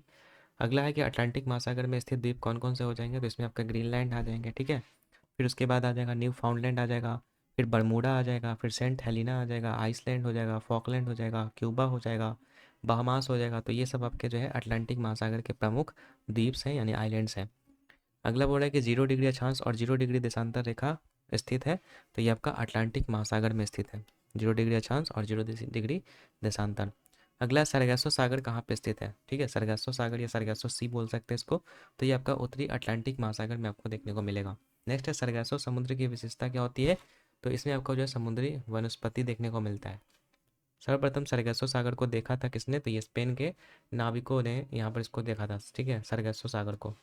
अगला है महासागरीय मरुस्थल के रूप में किसको जाना जाता है, तो ये सरगासो सागर को जो है महासागरीय मरुस्थल के रूप में जो है जाना जाता है। आगे बात कर लेते हैं हम लोग। आगे आपका कि तीसरा बड़ा जो है महासागर कौन सा है, तो तीसरा बड़ा महासागर जो है वो आपका हिंद महासागर हो जाएगा, यानी कि इंडियन ओशियन हो जाएगा। एकमात्र महासागर है जिसका नाम एक देश के नाम पर रखा गया है, हिंद महासागर। ठीक है, अड्डू प्रवाल द्वीप स्थित कहाँ पे है, तो अड्डू प्रवाल द्वीप जो है वो आपका हिंद महासागर में ही स्थित है। नेक्स्ट है कि हिंद महासागर का सबसे बड़ा द्वीप कौन सा है, तो मेडागास्कर, जो कि आपका अफ्रीका दक्षिण पूर्वी तट पर जो है लोकेटेड है। तो ये जो है आपका हिंद महासागर का सबसे बड़ा द्वीप है। ठीक है, मेडागास्कर। अगला हिंद महासागर में स्थित द्वीप कौन कौन से हो जाएंगे, तो एक तो आपने मेडागास्कर देख लिया, इसके अलावा जो है बोर्नियो हो जाएगा, फिर सेशल्स हो जाएगा, चागोस हो जाएगा, डियागो गॉर्सियो हो जाएगा, फिर जानजीबार हो जाएगा। ये सब के सब जो आपके हिंद महासागर के ही प्रमुख द्वीप हैं। अगला है कि चौथा सबसे बड़ा महासागर कौन सा है, तो चौथा बड़ा महासागर जो आपका ये अंटार्कटिका हो जाएगा। ठीक है, अंटार्कटिका। नेक्स्ट है सबसे छोटा महासागर कौन सा हो जाएगा, तो ये आपका हो जाएगा आर्कटिक महासागर, सबसे छोटा। नेक्स्ट है आपका महासागर की औसत गहराई क्या है, तो महासागर की औसत गहराई जो है वो 3800 मीटर हो जाएगा।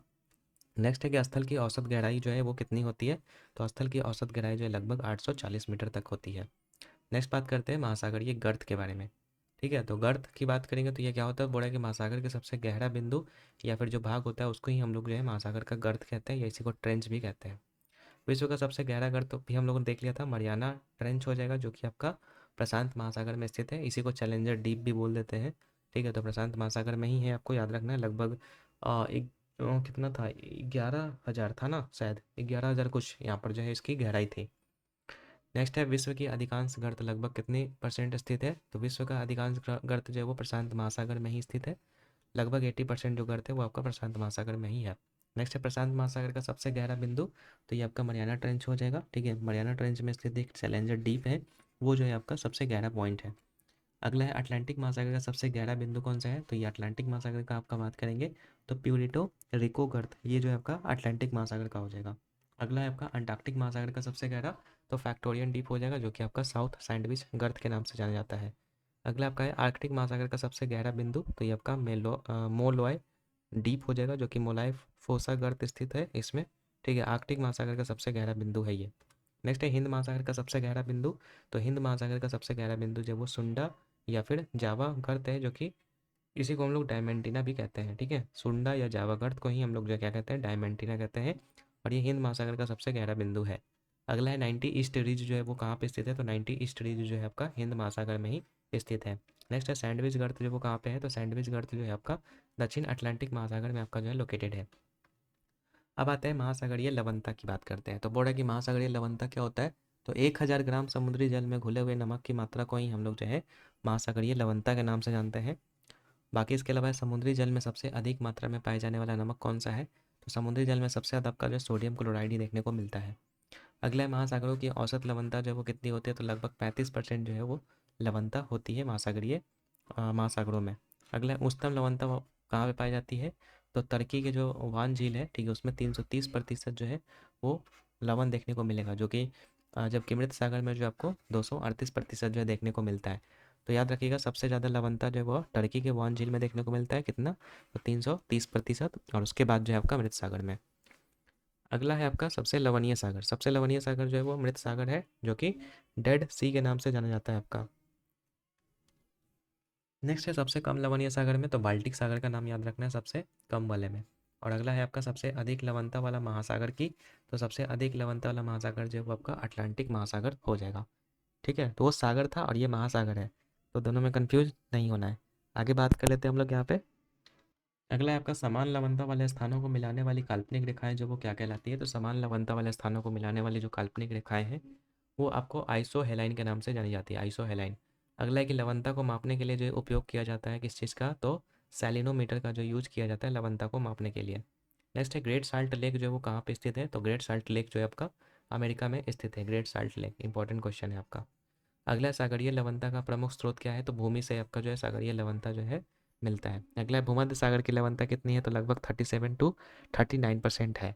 अगला है अरब सागर में लवणता कितनी पाई जाती है, तो लगभग 36% अरब सागर में, और बंगाल की खाड़ी में बात करेंगे तो लगभग 30%। आगे है आपका महासागरीय जलधाराओं के बारे में। तो बोला कि एक निश्चित दिशा में प्रवाहित होने वाली महासागरीय जल को क्या कहते हैं, तो इसको जो है महासागरीय जलधारा कहते हैं। जब कोई एक निश्चित दिशा में जो है प्रवाहित हो रही है एक महासागरीय जल, तो उसको हम लोग क्या कहते हैं, महासागरीय जलधारा कहते हैं। अब ये दो तरह का होता है, गर्म जलधारा और ठंडी जलधारा। तो गर्म जलधारा की बात करेंगे तो ये भूमध्य रेखा से उठती है और ध्रुवों की ओर जो है बहती है। और ठंडी जलधारा की बात करेंगे तो ये आपका ध्रुवीय क्षेत्रों से उठती है और भूमध्य रेखा, मतलब दोनों एक दूसरे का अपोजिट है। तो याद रखना गर्म वाले में भूमध्य रेखा पहले और ठंडा वाला में ध्रुव वाला पहले। ठीक है, ऐसे भी याद कर सकते हैं कि भूमध्य रेखा पे जो है गर्मी ज़्यादा देखने को मिलता है। तो अगर भूमध्य रेखा से उठ रहा है यानी कि जाहिर सी बात है कि वहाँ से गर्म होगा, तो गर्म जलधारा वहाँ से उठेगा और ठंडी जलधारा ध्रुव से उठेगा। अगला है गर्म जलधाराओं में नाम क्या क्या याद रखना है, तो गल्फ स्ट्रीम, ठीक है, कुरोसियो, अलास्का, मोंजाबिक, फ्लोरिडा और एन नीनो। ठीक है, ये सब जो आपकी गर्म जलधाराएं हैं। और ठंडी जलधारा की बात करेंगे तो इसमें लैब्राडोर आ जाएगा, फिर कैनरी आ जाएगा, ओयासियो आ जाएगा, हम्बोल्ट हो जाएगा, फॉकलैंड हो जाएगा, बेंगुएला हो जाएगा। ये सब आपका जो है ठंडी जलधारा है। तो ठंडी जलधारा और गर्म जलधारा ये भी आपको अच्छे से एक बार याद कर लेना है।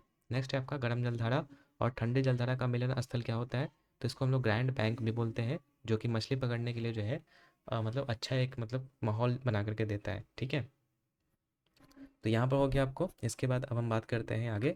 ग्रैंड बैंक स्थित है कहाँ पे, तो ये आपका उत्तर अमेरिका के पूर्वी तट पर जो है कनाडा के न्यू फाउंडलैंड द्वीप के पास जो स्थित है ग्रैंड बैंक। ठीक है, जो मतलब ये वैसा प्लेस है जहाँ पर गर्म जलधारा और ठंडी जलधारा क्या होती है, आपस में आकर के मिलती है।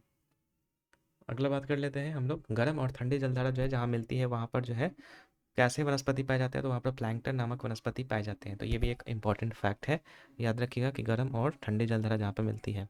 ठीक है, अगला है आप सभी के सामने कि मछली पकड़ने के लिए जो है प्रसिद्ध डॉगर बैंक जो वो कहाँ पे स्थित है, तो याद रखिएगा कि उत्तरी सागर जो यूरोप में है वहाँ पर जो है मछली पकड़ने के लिए जो है प्रसिद्ध डॉगर बैंक जो है वो स्थित है। अगला है अगुलहास, एक गर्म जलधारा है हिंद महासागर की, तो ये भी याद रखिएगा अगुलहास कैसा एक गर्म धारा है, तो गर्म जलधारा है। ठीक है, अगला है हमबोल्ट या फिर पेरुवियन ठंडी जलधारा है, वो कौन से महासागर की है, तो प्रशांत महासागर की है।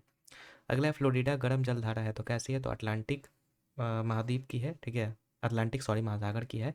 अटलांटिक महासागर की है फ्लोरिडा एक गर्म जलधारा। अगला है कि महासागरीय जल का तापमान जो है वो कितना होता है, तो लगभग 5 डिग्री सेल्सियस से लेकर के जो है 33 डिग्री सेल्सियस तक होता है। अगला है कि अल नीनो धारा प्रवाहित होता है किस चीज़ से, तो प्रशांत महासागर में जो है अल नीनो धारा जो वो प्रवाहित होता है। नेक्स्ट बात करते हैं अब ज्वार भाटा के बारे में। तो बोला कि सूर्य और चंद्रमा की आकर्षण शक्तियों के कारण जो है सागरीय जल के ऊपर उठने को ज्वार कहते हैं तथा नीचे गिरने को भाटा कहते हैं। तो ये जो प्रक्रिया होती है ना पूरी, ऊपर उठना नीचे गिरना, ये पूरे प्रक्रिया को मिलाकर के जो है ज्वार भाटा हम लोग कहते हैं। ठीक है, ऊपर उठने का मतलब ज्वार और नीचे गिरने का मतलब भाटा। अगला कि ज्वार भाटा जो उत्पन्न होने का कारण है, तो वही है कि चंद्रमा और सूर्य का जो गुरुत्वाकर्षण होता है उसके कारण जो है यहाँ पे ज्वार भाटा जो है उत्पन्न होते हैं।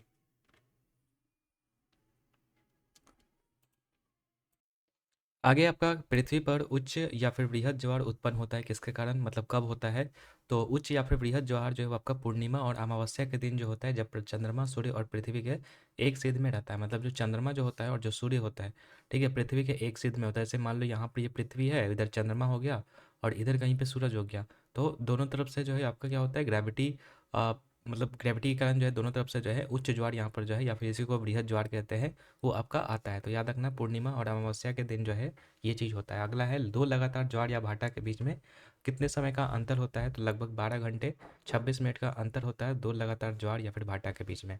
अगला है कि किसी भी स्थान पर सामान्यतः प्रति 24 घंटे में कितने बार जो है ज्वार भाटा आते हैं, तो 2 बार जो है ज्वार, तो 2 बार जो है वो भाटा आता है 24 घंटे में। ठीक है, अगला आपका किसी स्थान पर प्रति ज्वार और भाटे के बीच का समय अंतराल कितना होता है, तो किसी स्थान पर प्रति ज्वार और भाटे, देखो दो ज्वार के बीच में तो 12 घंटे के आसपास में मतलब डिफरेंस होता है, लेकिन एक ज्वार और एक भाटे के बीच में अगर पूछेगा अंतर, तो ये 6 घंटा 13 मिनट का होता है।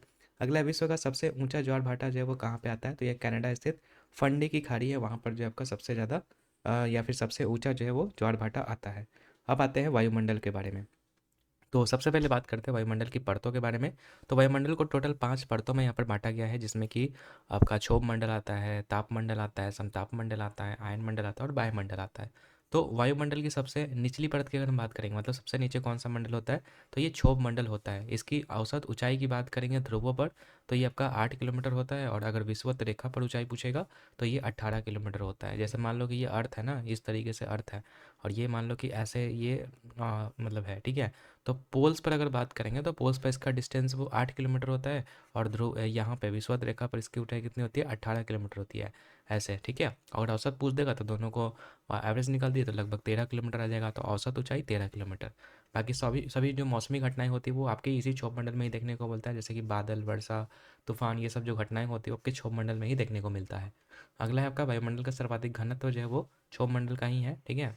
अगला है कि ऊंचाई के साथ तापमान घटता है इसमें क्षोभ मंडल में।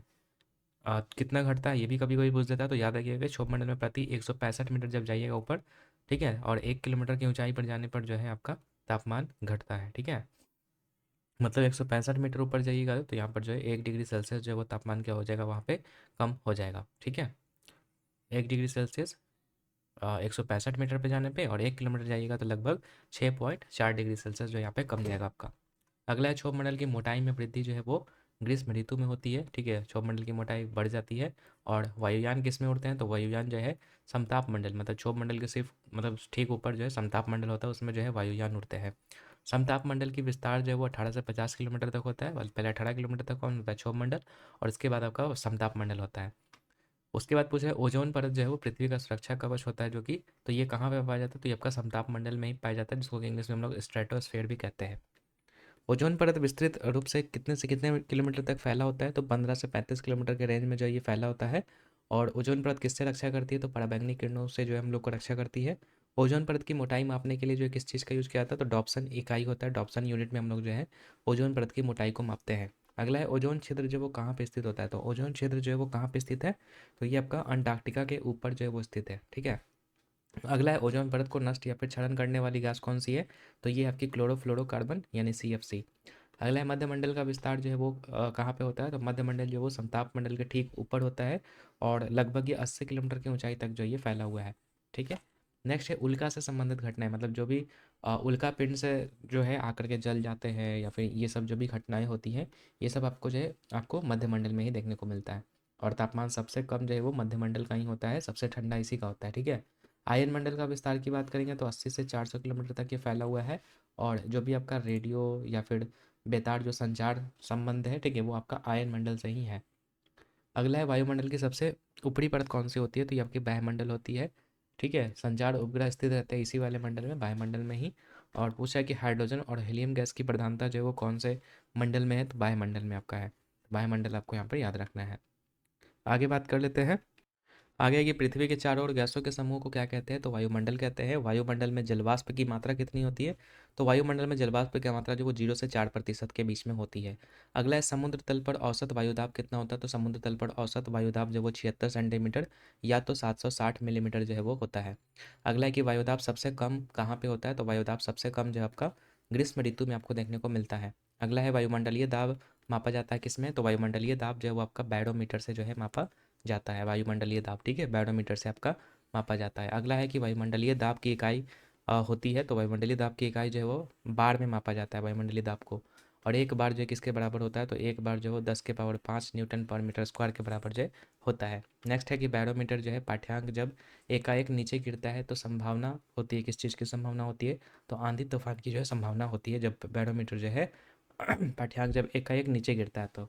अगला है कि बैरोमीटर पाठ्यांक जब धीरे धीरे ऊपर चढ़ता है तो आपका दिन साफ रहने की जो है संभावना होती है। नेक्स्ट है आपका बैरोमीटर पाठ्यांक जब धीरे धीरे नीचे गिरता है तो संभावनाएं क्या होती है, तो वर्षा होने की। तो देखो तीनों कंडीशन आपने समझ लिया कि अगर तेजी से अगर गिर रहा है, ठीक है, तो आपका वहाँ पर जो है आंधी तूफान की संभावना है। अगर धीरे धीरे ऊपर उठ रहा है तो आपका दिन साफ रहने की संभावना है। और अगर धीरे धीरे नीचे गिर रहा है तो आपका वर्षा होने की संभावना है। बैरोमीटर के बारे में बात हो रही है। ठीक है, नेक्स्ट बात करते हैं समुद्र तल के बराबर घटाए हुए समान वायुदाब वाले स्थानों को मिलाने वाली जो कल्पित रेखा होती है उसको क्या कहते हैं, तो समुद्र तल के बराबर घटाए हुए समान वायुदाब वाले स्थान को मिलाने में तो आइसो बार कहते हैं। आइसो का मतलब सेम और बार का मतलब तो आप समझ रहे हैं प्रेशर। तो सेम प्रेशर को मिलाने वाले जो यहाँ पर जो है स्थान होते हैं उसको हम लोग कौन से रेखा के नाम से जानते हैं, तो समदाब रेखा या फिर आइसो बार के नाम से जानते हैं।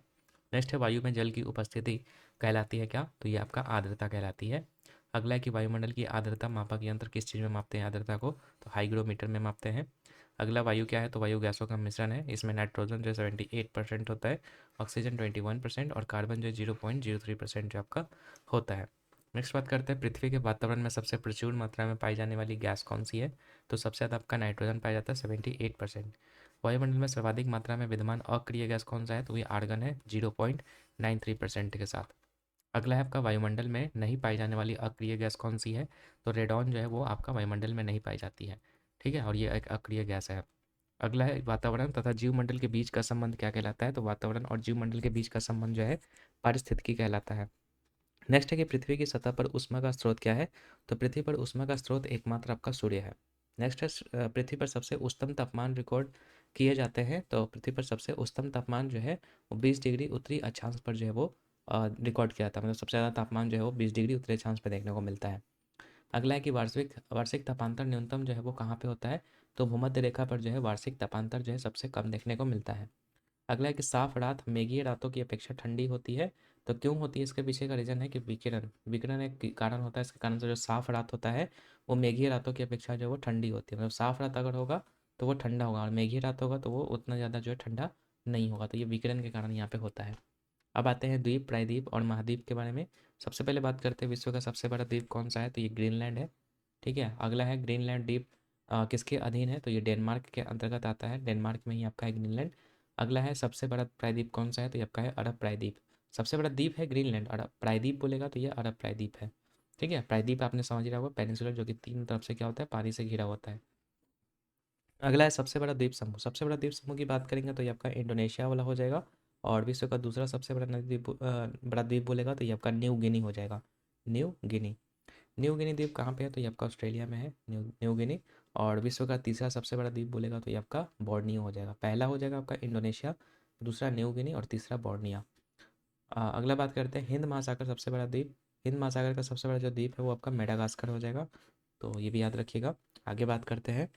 आगे आपका बर्नियो द्वीप जो है बटा हुआ है किस चीज़ में, तो बर्नियो द्वीप जो है वो इंडोनेशिया, मलेशिया और ब्रुनेई, ठीक है, इन तीनों में आपका जो है बटा हुआ है। कुछ हिस्सा यानी कि 73% हिस्सा जो है वो इंडोनेशिया में है, मलेशिया में 26% हिस्सा है और बाकी का जो है वो ब्रुनेई में है।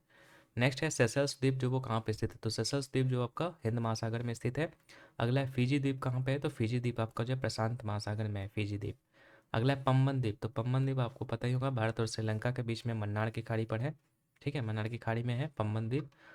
और अगला है सीप द्वीप। कहाँ पे है? तो सीप द्वीप जो है वो फेरो द्वीप समूह जो होता है उसको कहते हैं सीप द्वीप।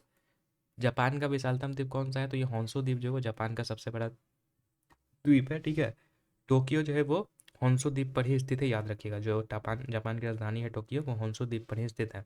अगला है विश्व का सबसे बड़ा नदी द्वीप कौन सा है? तो ये आपका माजुली है, जो कि ब्रह्मपुत्र नदी पर असम में आपका जो है स्थित है। नेक्स्ट है विश्व का सबसे छोटा नदी द्वीप कौन सा है? तो ये है आपका उमानंद, जो कि गुवाहाटी में जो है ब्रह्मपुत्र नदी के बीच स्थित है। ठीक है, सबसे छोटा नदी द्वीप। और सबसे बड़ा नदी द्वीप जो है असम में है। असम में ही है, मतलब दोनों असम में ही है। दोनों मतलब यहाँ पर जो है ब्रह्मपुत्र नदी पर ही है, याद रखना है। नेक्स्ट बात करते हैं केप वर्दे। केप वर्दे द्वीप द्वीप कहाँ पे है?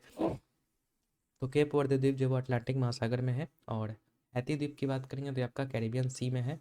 और बैरन द्वीप की बात करेंगे तो ये तो हम लोगों ने देखा था, बंगाल की खाड़ी में है। भारत का सबसे बड़ा द्वीप की बात करेंगे तो ये आपका मध्य अंडमान हो जाएगा। मिडिल अंडमान जो है भारत का सबसे बड़ा द्वीप है। विश्व का सबसे बड़ा महाद्वीप की बात करेंगे तो आपका एशिया जो है वो सबसे बड़ा महाद्वीप है। और विश्व का सबसे छोटा महाद्वीप बोलेगा तो ये आपका ऑस्ट्रेलिया हो जाएगा। और विश्व में एशिया में क्षेत्रफल में सबसे छोटा देश कौन सा है? तो इस एशिया में क्षेत्रफल में सबसे छोटा देश जो आपका मालदीव हो जाएगा। प्रायद्वीपों का प्रायद्वीप किसको कहते हैं? तो प्रायद्वीपों का प्रायद्वीप जो है वो यूरोप महाद्वीप को कहते हैं। अगला है आपका अंध अंध महाद्वीप तथा भविष्य का महाद्वीप किसे कहा जाता है? तो अंध महाद्वीप और भविष्य का महाद्वीप जो वो अफ्रीका महाद्वीप को यहाँ पे कहा जाता है। नेक्स्ट है कि पक्षियों का महाद्वीप जो है वो किसे कहते हैं? तो पक्षियों का महाद्वीप जो है वो दक्षिण अमेरिका को कहते हैं पक्षियों का महाद्वीप। अगला है कि लैंड ऑफ गोल्डन फ्लीस तथा प्यासी भूमि का महाद्वीप जो है वो किसे कहते हैं? तो ये आपका ऑस्ट्रेलिया जो महाद्वीप है, इसको हम लोग जो है लैंड ऑफ गोल्डन फ्लीस के नाम से या फिर प्यासी भूमि का महाद्वीप कहते हैं। अगला है श्वेत महाद्वीप जो है कहलाता है। तो श्वेत महाद्वीप जो है वो आपका अंटार्कटिका कहलाता है। और प्यासी भूमि का महाद्वीप जो है वो आपका ऑस्ट्रेलिया कहलाता है। नेक्स्ट है आपका कि अफ्रीका महाद्वीप की आदिम जातियाँ जो है वो है। तो अफ्रीका महाद्वीप की जो आदिम जातियाँ हैं वो पिग्मी, बुशमैन और बद्दू। ठीक है, पिग्मी जो कि कांगो बेसिन में है, बुशमैन जो कि कालाहारी मरुस्थल में, और बद्दू जो कि सहारा मरुस्थल में होते हैं। तो ये सब आपके जो है जातियाँ हैं अफ्रीका महाद्वीप की। नेक्स्ट है आपका रॉक सागर जो है कहाँ पे स्थित है? तो रॉक सागर जो है आपका अंटार्कटिका महासागर महाद्वीप पर है, रॉक सागर। इसके बाद है येलोस्टोन पार्क। पार्क कहाँ पे स्थित है? तो येलोस्टोन जब आपका उत्तरी अमेरिका में है। अगला है एकमात्र ऐसा महाद्वीप जिससे होकर के कर्क और मकर रेखाएं गुजरती है, तो वो आपका अफ्रीका महाद्वीप है। नेक्स्ट है अंटार्कटिका महाद्वीप है कहाँ पे? तो ये आपका दक्षिणी ध्रुव में है अंटार्कटिका। और उत्तरी ध्रुव पर जो है आपका आर्कटिक है। अगला है नई दुनिया कहलाता है उत्तरी अमेरिका महाद्वीप। ठीक है, तो ये आपका नई दुनिया कहलाता है। नेक्स्ट अब बात करते हैं विश्व के झील के बारे में। बोला कि विस्तृत गड्ढे जिनमें जल भर जाता है तो उसको हम लोग झील कहते हैं। विश्व की सबसे बड़ी झील की बात करेंगे तो आपका कैस्पियन सागर है, जो कि आपका यूरेशिया में है, जो कि खारे पानी की एक झील है कैस्पियन सागर। अगला विश्व के सबसे मीठे पानी की झील है वो आपका सुपीरियर झील है, जो कि कनाडा और अमेरिका के बीच में है। नेक्स्ट है आपका विश्व का सर्वाधिक गहरा या फिर प्राचीनतम झील। तो ये बैकाल झील है, जो कि रूस की साइबेरिया में स्थित है। ठीक है, तो ये सब आपका क्वेश्चन आते हैं, तो इसके अच्छे से थोड़ा सा याद कीजिएगा। अगला आपका विश्व की सबसे ऊंची झील कौन सी है? तो विश्व की सबसे ऊंची झील जो है वो आपका टिटिकाका झील है, जो कि आपका पेरू और बोलीविया की सीमा पर जो स्थित है आपका। ठीक है, टिटिकाका झील। अगला है कि विश्व की सबसे लंबी झील कौन सी है? तो विश्व की सबसे लंबी झील जो है वो आपका टैंगानिका झील है, जो कि पूर्वी अफ्रीका में है। टैंगानिका जो है वो अफ्रीका पूर्वी अफ्रीका में है। तो ये विश्व की सबसे लंबी झील है और सबसे ऊंची है वो आपकी टिटिकाका है। विश्व की सबसे ऊंची नौकायान झील कौन सी है? तो ये आपका अगेन टिटिकाका हो जाएगा, जो कि दक्षिण अमेरिका में है। नेक्स्ट है विश्व की सबसे नीची झील कौन सी है? तो सबसे नीची झील जो आपका मृत सागर है। अगला विश्व की सर्वाधिक लवणीय झील। तो सबसे ज़्यादा लवणीय झील जो है वो आपका वॉन झील है। अगला झीलों की वाटिका जो है कहलाता है कौन? तो झीलों की वाटिका जो आपका फिनलैंड कहलाता है। और 1000 झीलों का देश भी आपका जो है वो फिनलैंड ही कहलाता है। नेक्स्ट है आपका शिकागो कहाँ पे है? तो शिकागो जो है मिशिगन झील, जो कि अमेरिका में स्थित है, वहाँ पे है। नेक्स्ट है अंगुलियोनिमा अंगुलियोनिमा झील जो है क्षेत्र है, तो ये आपका न्यूयॉर्क में है। ठीक है, अंगुलियोनुमा झील क्षेत्र जो आपका न्यूयॉर्क में है, ये भी याद रखिएगा। अगला है तंजानिया और युगांडा के बीच में अंतर्राष्ट्रीय सीमा बनाती है कौन सी झील? तो ये आपका विक्टोरिया झील जो है वो तंजानिया और युगांडा के बीच में जो है अंतर्राष्ट्रीय सीमा बनाती है। नेक्स्ट है मिशिगन झील, जो वो कहाँ पे है? तो मिशिगन झील आपका जो है अमेरिका में स्थित है। अब आते हैं हम लोग वाटरफॉल्स के बारे में, जलप्रपात के बारे में। तो बड़ा विश्व का सबसे ऊंचा जलप्रपात कौन सा है? तो ये आपका साल्टो एंजल हो जाएगा। ठीक है, जो कि वेनेजुएला में कैरो नदी पर है साल्टो एंजल। ठीक है, सबसे ऊंचा जलप्रपात। उसके बाद दूसरा सबसे ऊंचा जलप्रपात तो ये आपका टुगेला जलप्रपात हो जाएगा, जो कि दक्षिण अफ्रीका में है। विक्टोरिया जलप्रपात कहाँ पे है? तो ये आपका अफ्रीका में जाम्बिया और जिम्बाब्वे की सीमा पर है। ठीक है, विक्टोरिया जलप्रपात। विक्टोरिया जलप्रपात जो है वो जाम्बेजी नदी पर है, ठीक है, ये भी याद रखिएगा। है तो अफ्रीका में, जाम्बिया और जिम्बाब्वे की सीमा पर, लेकिन अगर पूछेगा नदी का नाम तो जाम्बेजी जो आपको नाम याद रखना है। नेक्स्ट है नियाग्रा जलप्रपात कहाँ पे है, तो अमेरिका और कनाडा की सीमा पर सेंट लॉरेंस नदी पर जो है वो आपका नियाग्रा जलप्रपात है। अमेरिका और कनाडा की सीमा पर सेंट लॉरेंस नदी पर। नेक्स्ट है भारत का सबसे ऊंचा जलप्रपात, तो हम लोग देख चुके हैं कुंचिकल जलप्रपात है, जो कि आपका कर्नाटक में वराही नदी पर है। उसके बाद है जोग या फिर गरसोप्पा जलप्रपात की, जिसको कि महात्मा गांधी जलप्रपात भी बोलते हैं। तो ये आपका कर्नाटका में शरावती नदी पर है, और ये आपका जो है चौड़ाई के हिसाब से जो है सबसे बड़ा यहाँ पर जो है जलप्रपात है, ठीक है। अगला स्टैनली जलप्रपात है, तो स्टैनली जलप्रपात जो है वो कांगो नदी पर है, स्टैनली, ठीक है। नेक्स्ट है आपका जल डमरू मध्य या फिर जल संधि के बारे में। तो बड़ा जल डमरू मध्य जो है दो भिन्न जल राशियों को जोड़ती तथा स्थल खंडों को अलग करती है, ठीक है। नेक्स्ट है आपका एशिया एवं उत्तरी अमेरिका को अलग करती है कौन, तो ये आपकी बेरिंग जल डमरू मध्य और प्रशांत महासागर, सॉरी, एशिया और उत्तरी अमेरिका को अलग करती है आपकी बेरिंग जल डमरूमध्य। और यह जो है मतलब अलग तो एशिया और उत्तरी अमेरिका को करती है, लेकिन जोड़ने का भी काम करती है। ये आपका आर्कटिक और प्रशांत महासागर को जोड़ने का भी काम करती है, ठीक है, बेरिंग जल डमरूमध्य। अगला है श्रीलंका को भारत से कौन पृथक करता है, तो ये आपका पाक जल डमरूमध्य और मन्नार की खाड़ी यहाँ पे हो जाएगा, जो कि श्रीलंका को भारत से अलग करता है। अगला है विश्व की सबसे चौड़ी जल संधि, तो ये आपकी डेविस जल संधि हो जाएगा, ठीक है, विश्व की सबसे चौड़ी जल संधि। अगला है आपका डेविस जल संधि अलग करती है किसको किसको, तो ग्रीनलैंड को बैफिन द्वीप से जो है आपका अलग करती है। बैफिन द्वीप कहाँ पे है, कनाडा में है। तो ग्रीनलैंड को बैफिन द्वीप से यहाँ पर जो अलग करने का काम करती है डेविस जल संधि। अगला डेविस जल संधि जो है जोड़ने का काम किसको किसको करती है, तो आर्कटिक महासागर और अटलांटिक महासागर को जोड़ने का काम करती है डेविस जल संधि। अगला बात कर लेते हैं हम लोग यहाँ पे। अगला आपका हिंद महासागर को लाल सागर से जोड़ती है कौन, तो हिंद महासागर को लाल सागर से जोड़ने का काम जो है वो बाब अल मंदेब जल संधि का करती है, ठीक है, मतलब बाब अल मंदेब जल संधि जो है वो आपका हिंद महासागर और लाल सागर को जोड़ती है। नेक्स्ट है आंसुओं का प्रवेश द्वार जो है कहलाता है, तो आंसुओं का प्रवेश द्वार जो है आपका बाब अल मंदेब जल संधि ही करता है, मतलब कहलाता है ये भी आपका आंसुओं का प्रवेश द्वार। अगला भूमध्य सागर का प्रवेश द्वार क्या कहलाता है, तो ये आपका जिब्राल्टर जल संधि जो है आपका भूमध्य सागर का प्रवेश द्वार कहलाता है। नेक्स्ट है भूमध्य सागर की कुंजी किसको कहते हैं, तो ये आपका जिब्राल्टर को ही कहते हैं। नेक्स्ट है भूमध्य सागर को अटलांटिक महासागर से जोड़ने का काम कौन करता है, तो जिब्राल्टर जल संधि ही करता है, जो कि आपका भूमध्य सागर को अटलांटिक महासागर से जोड़ता है। उसके बाद है यूरोप को अफ्रीका से अलग कौन करता है, तो यूरोप को अफ्रीका से अलग करता है आपका जिब्राल्टर जल संधि। नेक्स्ट है इंग्लैंड को फ्रांस से अलग कौन करता है, तो ये आपका डोवर जल संधि हो जाएगा। इंग्लैंड को फ्रांस से अलग करता है डोवर जल संधि। नेक्स्ट है फारस की खाड़ी और ओमान की खाड़ी को जोड़ता कौन है, तो हॉर्मुज जल संधि जो है वो फ्रांस फारस की खाड़ी और ओमान की खाड़ी को जो है जोड़ने का काम करती है हॉर्मुज जल संधि। नेक्स्ट है ग्रीनलैंड को कनाडा से अलग कौन करता है, तो ये आपका डेविस जल संधि करता है ग्रीनलैंड को कनाडा से अलग। नेक्स्ट है इंडोनेशिया और मलेशिया की को अलग कौन करता है, तो इंडोनेशिया और मलेशिया को अलग करता है आपका मलक्का, ठीक है, मलक्का जल संधि जो है ये आपका जो है इंडोनेशिया और मलेशिया को क्या करता है, अलग करने का काम करता है। तो मलक्का जल संधि आपको यहाँ पे याद रखना है। नेक्स्ट है आपका विश्व की प्रमुख नहरों के बारे में। तो विश्व की प्रमुख नहरों में सबसे पहले याद रखिएगा कि विश्व की सबसे बड़ी नहर कौन सी है, तो ये आपकी स्वेज नहर हो जाएगी विश्व की सबसे बड़ी नहर। स्वेज नहर है कहाँ पे, तो ये आपका इजिप्ट के सिनाई में है, मतलब मिस्र के सिनाई में है। अगला है कि स्वेज नहर के निर्माण की शुरुआत जो कब हुई थी, तो 1854 ईस्वी में हुई थी। इंजीनियर कौन थे, तो फर्डिनेंड लेलेप्स, ठीक है, ये जो है इंजीनियर थे स्वेज नहर बनाने के। अगला स्वेज नहर जो है बनकर कब तैयार हुआ था, तो लगभग 15 साल के बाद, यानी कि 1869 ईस्वी में जो है ये बनकर तैयार हो गया था। स्वेज नहर का राष्ट्रीयकरण कब किया गया था, तो ये आपका 1956 में इसका जो है राष्ट्रीयकरण किया गया था स्वेज नहर का। स्वेज नहर किसको किसको जोड़ने का काम करती है, तो ये आपका भूमध्य सागर और लाल सागर को जो है जोड़ने का काम करती है स्वेज नहर। इसकी लेंथ की बात करेंगे तो 168 मीटर होती है, और अगर चौड़ाई की बात करेंगे तो यह 60 मीटर होती है। पनामा नहर को जोड़ती कौन है, तो पनामा नहर को जो जोड़ने का काम कैरेबियन सागर को, मतलब सॉरी, ठीक है, पनामा नहर जो है किसको किसको जोड़ती है ये पूछ रहा, तो ये कैरेबियन सागर को प्रशांत महासागर से जोड़ती है, ठीक है। तो कैरेबियन सागर को प्रशांत महासागर से कौन जोड़ती है, पनामा नहर। अगला है पनामा नहर का निर्माण जो है कब हुआ था, तो ये आपका 14 अगस्त 1914 को हुआ था। अगला पनामा नहर की लंबाई कितनी है, तो 82 किलोमीटर है, और अगर चौड़ाई पूछेगा तो आपका 90 मीटर याद रखना है, ठीक है, पनामा नहर। नेक्स्ट बात कर लेते हैं हम लोग यहाँ पे। नेक्स्ट है आपका विश्व के सबसे व्यस्त नहर कौन सी है, तो विश्व की सबसे व्यस्त नहर जो है आपका कील नहर है, याद रखिएगा कील नहर। नेक्स्ट है आपका कील नहर जो है वो किसको जोड़ती है, तो कील नहर जो है वो आपका उत्तरी सागर को जो है बाल्टिक सागर से जो है जोड़ने का काम करती है, जो कि आपका जर्मनी में स्थित है, ठीक है, उत्तरी सागर को बाल्टिक सागर से जोड़ने का काम करती है कील नहर, ठीक है। नेक्स्ट बात करते हैं सू नहर जो है वो किसको किसको जोड़ती है, तो सू नहर जो है आपका सुपीरियर झील को जो है हुडान झील से आपका जोड़ने का काम करती है सू नहर, ठीक है, जो कि उत्तरी अमेरिका में स्थित है। सुपीरियर झील को ह्यूडॉन झील से जो है जोड़ने का काम करती है सू नहर। अगला है ईडी नहर। ईडी नहर जो है किसको जोड़ती है, तो ईडी नहर जो है वो आपका ईडी झील और मिशिगन झील को जोड़ने का काम करती है। ईडी झील को मिशिगन झील से जोड़ने का काम करती है ईडी नहर। अगला है गोटा नहर। गोटा नहर जो आपका स्कॉटहोम और गुटेनबर्ग को जोड़ने का काम करता है, जो कि स्वीडन में स्थित है। नेक्स्ट है केपी नहर। केपी नहर की बात करेंगे तो ये आपका आंध्र प्रदेश और तमिलनाडु को जो है जोड़ने का काम करती है केपी नहर। अगला बात कर लेते हैं, अगला आपका विश्व की प्रमुख बांध के बारे में देख लेते हैं। तो अगर पूछेगा विश्व का सबसे ऊंचा बांध, तो विश्व का सबसे ऊंचा बांध जो है वो आपका जिनपिंग वन बांध हो जाएगा, जो कि चाइना में स्थित है। उसके बाद ये आयतन की दृष्टि से विश्व का सबसे बड़ा बांध पूछेगा तो ये आपका थ्री गॉर्जेस बांध हो जाएगा, जो कि आपका यांगजी नदी पर है चीन में।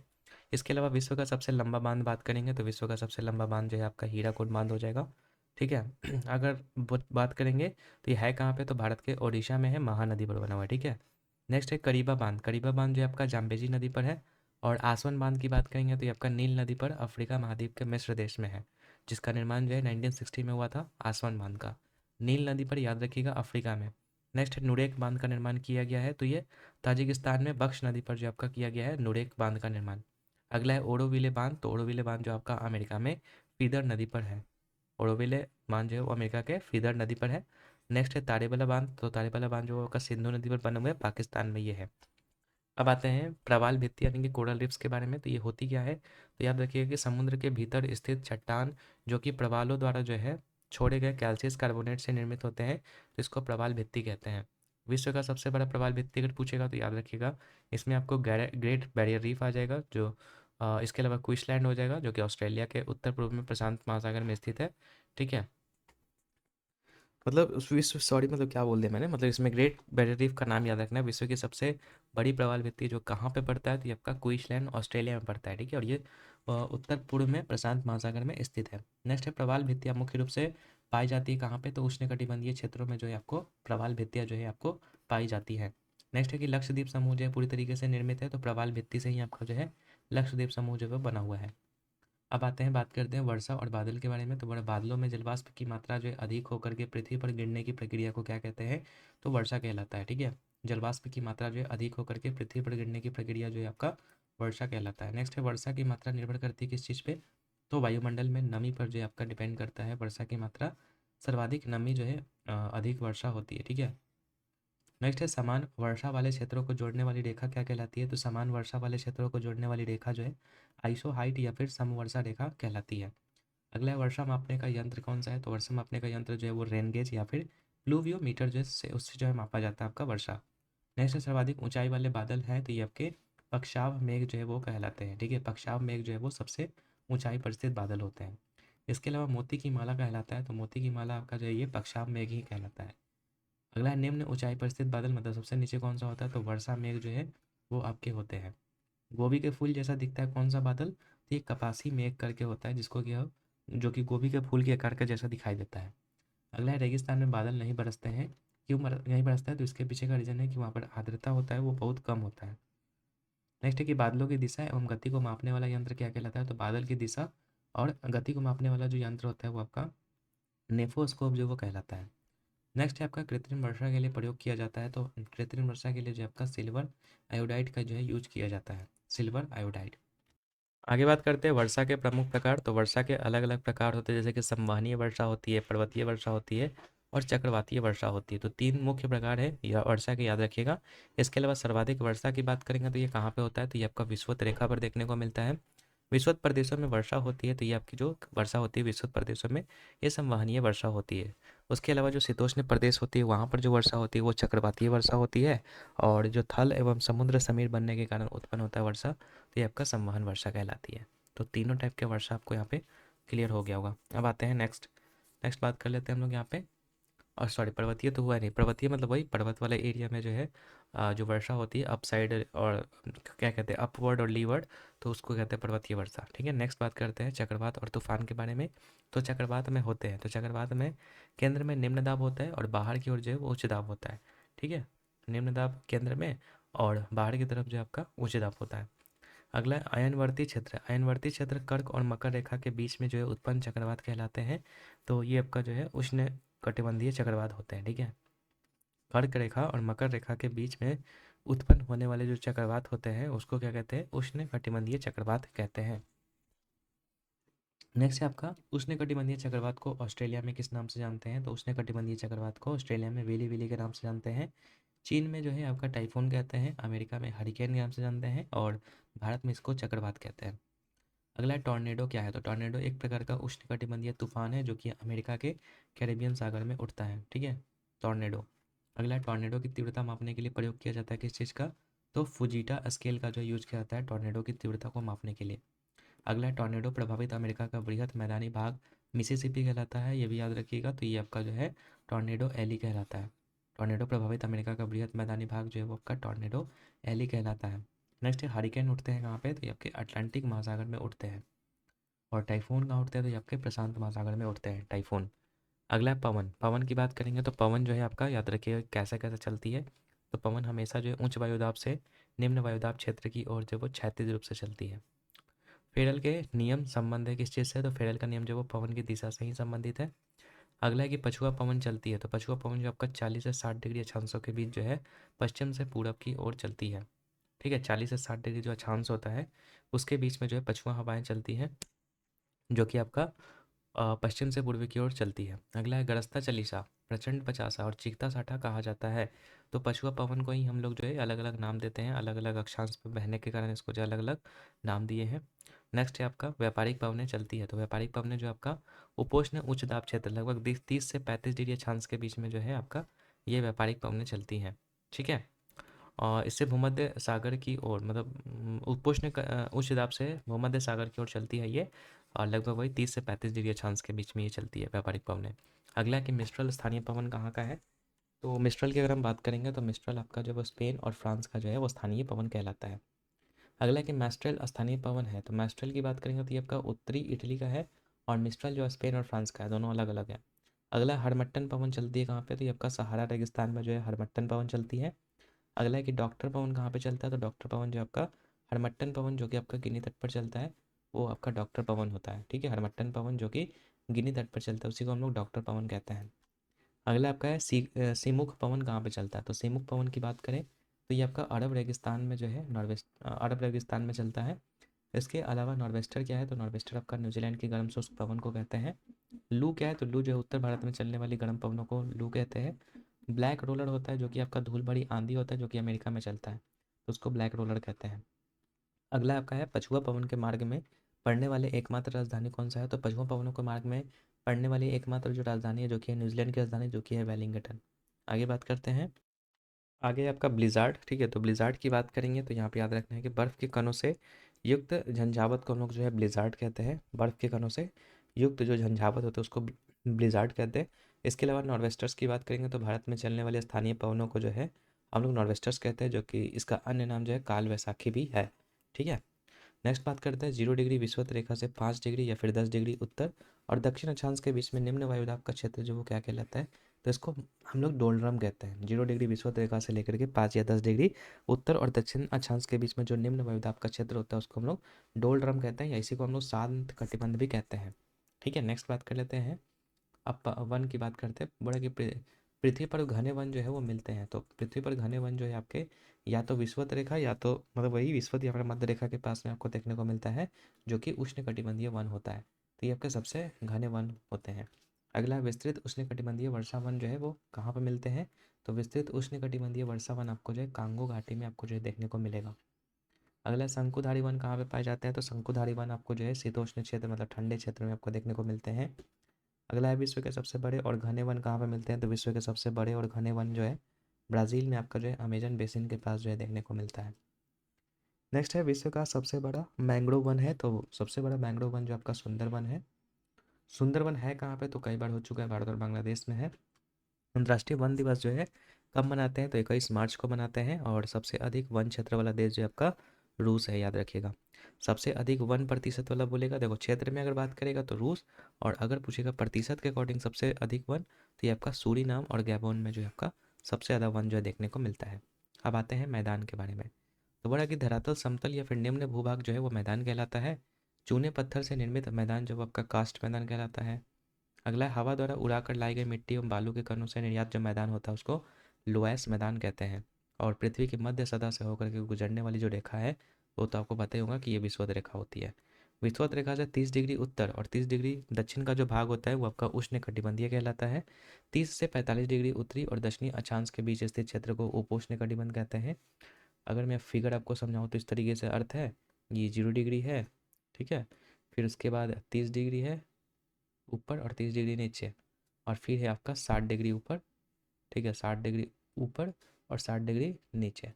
तो बोला वही कि 30 से 30 डिग्री उत्तर से लेकर के, मतलब ये वाला एरिया, यहाँ से लेकर के ये वाला जो एरिया है आपका पूरा, ठीक है, ये आपका क्या कहलाता है, उष्णकटिबंधीय। फिर इसके ऊपर वाला जो पार्ट है 30 से लेकर के 45 डिग्री वाला, 30 से लेकर 45 डिग्री वाला, तो ये जो है आपका दोनों क्या कहलाता है, उपोष्णकटिबंधीय कहलाता है। और 45 से 60 डिग्री की बात करेंगे इसकी, यानी कि उसके ऊपर की बात करेंगे, तो वो आपका जो है शीतोष्णकटिबंधीय कहलाता है। ठीक है, तो यही नामकरण यहाँ पर जो है वो किया गया है, तो वही याद रखिएगा आप लोग कि 30 से 45 तो आपने देख लिया उष्णकटिबंधीय, 45 से 60 आपका सॉरी क्या बोल दिया मैंने, सॉरी, 30 डिग्री उत्तर और 30 डिग्री दक्षिण, ठीक है, ये इसको उष्णकटिबंधीय, 30 से 45 आपका उपोष्णकटिबंधीय, 45 से 60 आपका शीतोष्णकटिबंधीय कहलाता है, याद रखिएगा। और उत्तरी अमेरिका और कनाडा के शीतोष्ण घास के मैदान को क्या कहते हैं, तो इसको कहते हैं प्रेरीज। ठीक है, उत्तरी अमेरिका और कनाडा का जो आपका शीतोष्ण घास का मैदान होता है उसको कहते हैं प्रेरी। आगे बात कर लेते हैं हम लोग यहाँ पे, तो ये तो समझ लिया कि अमेरिका और कनाडा के जो शीतोष्ण घास होते हैं उसको प्रेरी कहते हैं। फिर एशिया और यूरोप में फैले हुए शीतोष्ण घास के मैदान को हम लोग जो है स्टेपीज कहते हैं। ठीक है, अफ्रीका में जो उष्ण घास के मैदान होते हैं उसको सवाना कहते हैं, अफ्रीका को वाले को सवाना। इसके अलावा अफ्रीका के शीतोष्ण घास के मैदान को जो है वेल्ड कहते हैं, ठीक है, वेल्ड। और अर्जेंटीना के शीतोष्ण घास के मैदान को जो है पंपास कहते हैं। ठीक है, अर्जेंटीना के जो शीतोष्ण घास दो तरह के होते हैं, एक होते हैं उष्ण वाला और एक होता है शीतोष्ण वाला। तो उष्ण वाला में अभी हम लोगों ने पढ़ा कि एक सवाना आ जाएगा, फिर उसके ऊपर हम लोगों ने देखा था यहाँ पे ये प्रेरी वाला देखा था हम लोगों ने, नहीं सॉरी ये भी आपका तो शीतोष्ण ही है। तो शीतोष्ण में आपको ये प्रेरी याद रखना है, स्टेपीज याद रखना है, प्रेरी जो कि उत्तरी अमेरिका और कनाडा में है, स्टेपीज जो कि आपका एशिया यूरोप में है। इसके अलावा जो अ, शीतोष्ण में आपको वेल्ड याद रखना है जो कि अफ्रीका में है, और एक पंपास याद रखना है जो कि अर्जेंटीना में। ऐसे ही पूछेगा कि बताइए कि पंपास जो घास के मैदान है वो कहाँ पे पाए जाते हैं, तो पंपास अर्जेंटीना में, वेल्ड अफ्रीका में, सवाना अफ्रीका में, ठीक है, स्टेपीज आपका एशिया और यूरोप में, फिर प्रेरीज आपका जो उत्तरी अमेरिका और कनाडा में। तो इस तरीके से आपको यहाँ पर ये चीज़ें याद रखनी है। ठीक है, आगे बात करते हैं। आगे आपका कि अर्जेंटीना का जो हृदय है वो क्या कहलाता है, तो अर्जेंटीना का जो हृदय होता है वो पंपास कहलाता है। और सबसे बड़ा मांस निर्यातक देश कौन सा है, तो ये आपका अर्जेंटीना ही है, सबसे बड़ा मांस का निर्यातक करता है ये। अगला है ऑस्ट्रेलिया में शीतोष्ण घास के मैदान को क्या कहते हैं, तो इसको डाउन्स कहते हैं, ऑस्ट्रेलिया में डाउन्स कहते हैं। अगला है ब्राज़ील के उष्णकटिबंधीय घास के मैदान को कंपोज कहते हैं या कंबोज कहते हैं। ठीक है, याद रखिएगा, ब्राज़ील का कैंपोस या कंपोज। अगला सेल्वास घास के मैदान कहाँ पे पाए जाते हैं, तो सेल्वास जो आपके अमेजन नदी घाटी में दक्षिण अफ्रीका में आपके जो पाए जाते हैं। अगला है कि वेनेजुएला के उष्णकटिबंधीय घास के मैदान क्या कहलाते हैं, तो ये आपके लानोस कहलाते हैं, वेनेजुएला के उष्णकटिबंधीय घास के मैदान। अब आते हैं मिट्टी की तरफ। तो मिट्टी में बात करेंगे तो यहाँ पे आपको जो है मिट्टी का अध्ययन सबसे पहले याद रखना है कि मिट्टी का अध्ययन क्या कहलाता है, तो ये आपका पेडोलॉजी कहलाता है। केशिका क्रिया सर्वाधिक प्रभावशाली होती है, तो वो चिकनी मिट्टी में ही होती है केशिका क्रिया सर्वाधिक प्रभावशाली। ठीक है, इसको न्यून बलुई मिट्टी भी कहते हैं, चिकनी मिट्टी को। अगला है कि टेरा सोसा होता है, टेरा सोसा क्या होता है, तो ये आपकी लाल चिकनी मिट्टी होती है जिसका निर्माण जो है चूना पत्थर में, चूना पत्थर से होता है। ठीक है, टेरा सोसा। अगला बात करते हैं मृदा संरक्षण का अर्थ क्या होता है, तो मृदा संरक्षण का अर्थ होता है आपका मृदा को नुकसान से बचाना और उर्वरता को बनाए रखना। अगला है मृदा अपरदन को नियंत्रित किया जा सकता है कैसे, तो मृदा संरक्षण के द्वारा जो है मृदा अपरदन को रोका जा सकता है। अब इसके लिए अलग अलग मेथड्स है, जैसे कि वृक्षारोपण करना, ठीक है, स्ट्रिप फार्मिंग करना, अलग अलग मेथड्स है। ठीक है, वो चीज़ आपको यहाँ पर ध्यान रखना। नेक्स्ट बात करते हैं जलवायु। जलवायु की बात करेंगे तो बोला किसी स्थान पर लंबे समय के मौसम की औसत स्थिति को कहते हैं जलवायु। ठीक है, नेक्स्ट है पृथ्वी के अधिकांश भाग पर किस प्रकार की जलवायु पाई जाती है, तो इस शुष्क जलवायु पाई जाती है। ठीक है, पृथ्वी के अधिकांश भाग पर जो आपको शुष्क जलवायु जो है पाई जाती है। अगला है उष्णकटिबंधीय जलवायु, जो वो कहाँ पे देखने को मिलता है, तो विषुवत रेखा के पास देखने को मिलेगा आपको उष्णकटिबंधीय जलवायु, जहाँ पर वर्ष भर में उच्च तापमान और अधिक वर्षा देखने को मिलती है। जैसे कि जो हम लोग का साउथ वाला पार्ट है, ठीक है, जैसे ये विषुवत रेखा है और 8 डिग्री 4 से हम लोग का यहाँ पर भारत स्टार्ट होता है। तो जो जितना ज़्यादा विषुवत रेखा के करीब होगा वहीं पर जो है आपको ये उष्णकटिबंधीय जलवायु जो है देखने को मिलता है, जहाँ पर वर्ष भर जो है टेम्परेचर क्या होता है, हाई होता है। अगला है भूमध्य रेखीय जलवायु। भूमध्य रेखीय जलवायु की बात करेंगे तो भूमध्य रेखा से 10 डिग्री उत्तर और दक्षिण अक्षांश में पाई जाती है। देखिए भूमध्य रेखा से 10 डिग्री उत्तर और दक्षिण में अक्षांश में पाई जाती है भूमध्य रेखीय जलवायु। और भूमध्य सागरीय क्षेत्रों में भारी वर्षा होती है। तो शीत ऋतु में जो आपका भूमध्य सागरीय क्षेत्रों में भारी वर्षा होती है। ठीक है, और ये कौन से मतलब मानसून के कारण होता है? तो ये होता है आपका दक्षिण पूर्व। ठीक है, दक्षिण पूर्व मानसून के कारण आपका होता है। और उत्तर पश्चिम मानसून के कारण जो है वो आपका गर्मी की ऋतु के बाद यानी कि वही जून जुलाई के आसपास में जो है वर्षा होता है। भूमध्य सागरीय जलवायु जो है वो कहाँ पे देखने को मिलता है? तो 30 से 45 डिग्री उत्तर पश्चिम अक्षांश में जो है आपको यहाँ पे भूमध्य सागरीय जलवायु देखने को मिलती है। इसके अलावा वर्षा की मात्रा जो किस पर डिपेंड करती है? तो ये आपके वायुमंडल के नमी पर डिपेंड करती है। अगर नमी की मात्रा जो है वो कम है तो वहाँ पर वर्षा आपको कम देखने को मिलेगा। और नमी अगर ज़्यादा है, ठीक है, सॉरी मतलब नमी अगर कम है तो वहाँ पर जो है वर्षा आपको जो है कम देखने को मिलेगी। और अगर नमी ज़्यादा है तो वहाँ पर वर्षा भी आपको जो है ज़्यादा देखने को मिलेगी। तो ये चीज़ होता है। तो वायुमंडल की नमी पर डिपेंड करता है वर्षा की मात्रा। अगला है कि कर्क और मकर रेखा के मध्य कौन से प्रकार के जलवायु प्रदेश पाए जाते हैं? तो कर्क और मकर रेखा के बीच में जो आपके उष्णकटिबंधीय जो है जलवायु प्रदेश जलवायु पाए जाते हैं। नेक्स्ट है विश्व का सबसे ठंडा स्थान।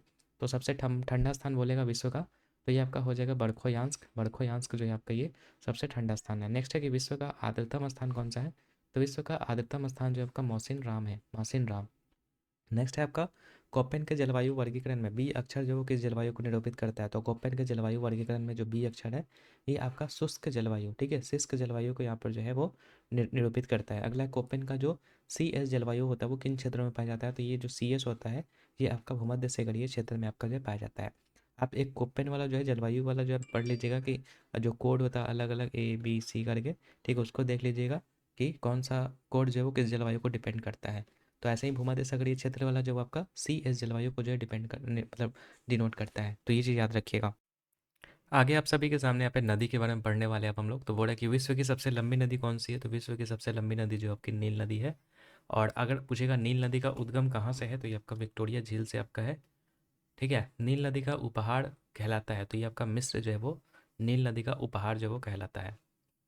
अगला है आपका नील नदी पर बसा सबसे बड़ा शहर कौन सा है? तो ये आपका काहिरा है। काहिरा जो वो नील नदी पर बसा सबसे बड़ा शहर है। अगला है अपवाद क्षेत्र की दृष्टि से विश्व की सबसे लंबी या फिर चौड़ी नदी कौन सी है? तो ये आपकी अमेजन नदी है। ठीक है, अपवाद क्षेत्र के हिसाब से अगर देखा जाए तो अमेजन नदी। ऐसे ओवरऑल जो अगर बात करेंगे सिर्फ तो आपका नील नदी है। नेक्स्ट है विश्व की दूसरी सबसे लंबी नदी। तो विश्व की दूसरी सबसे लंबी नदी आपका अमेजन हो जाएगा।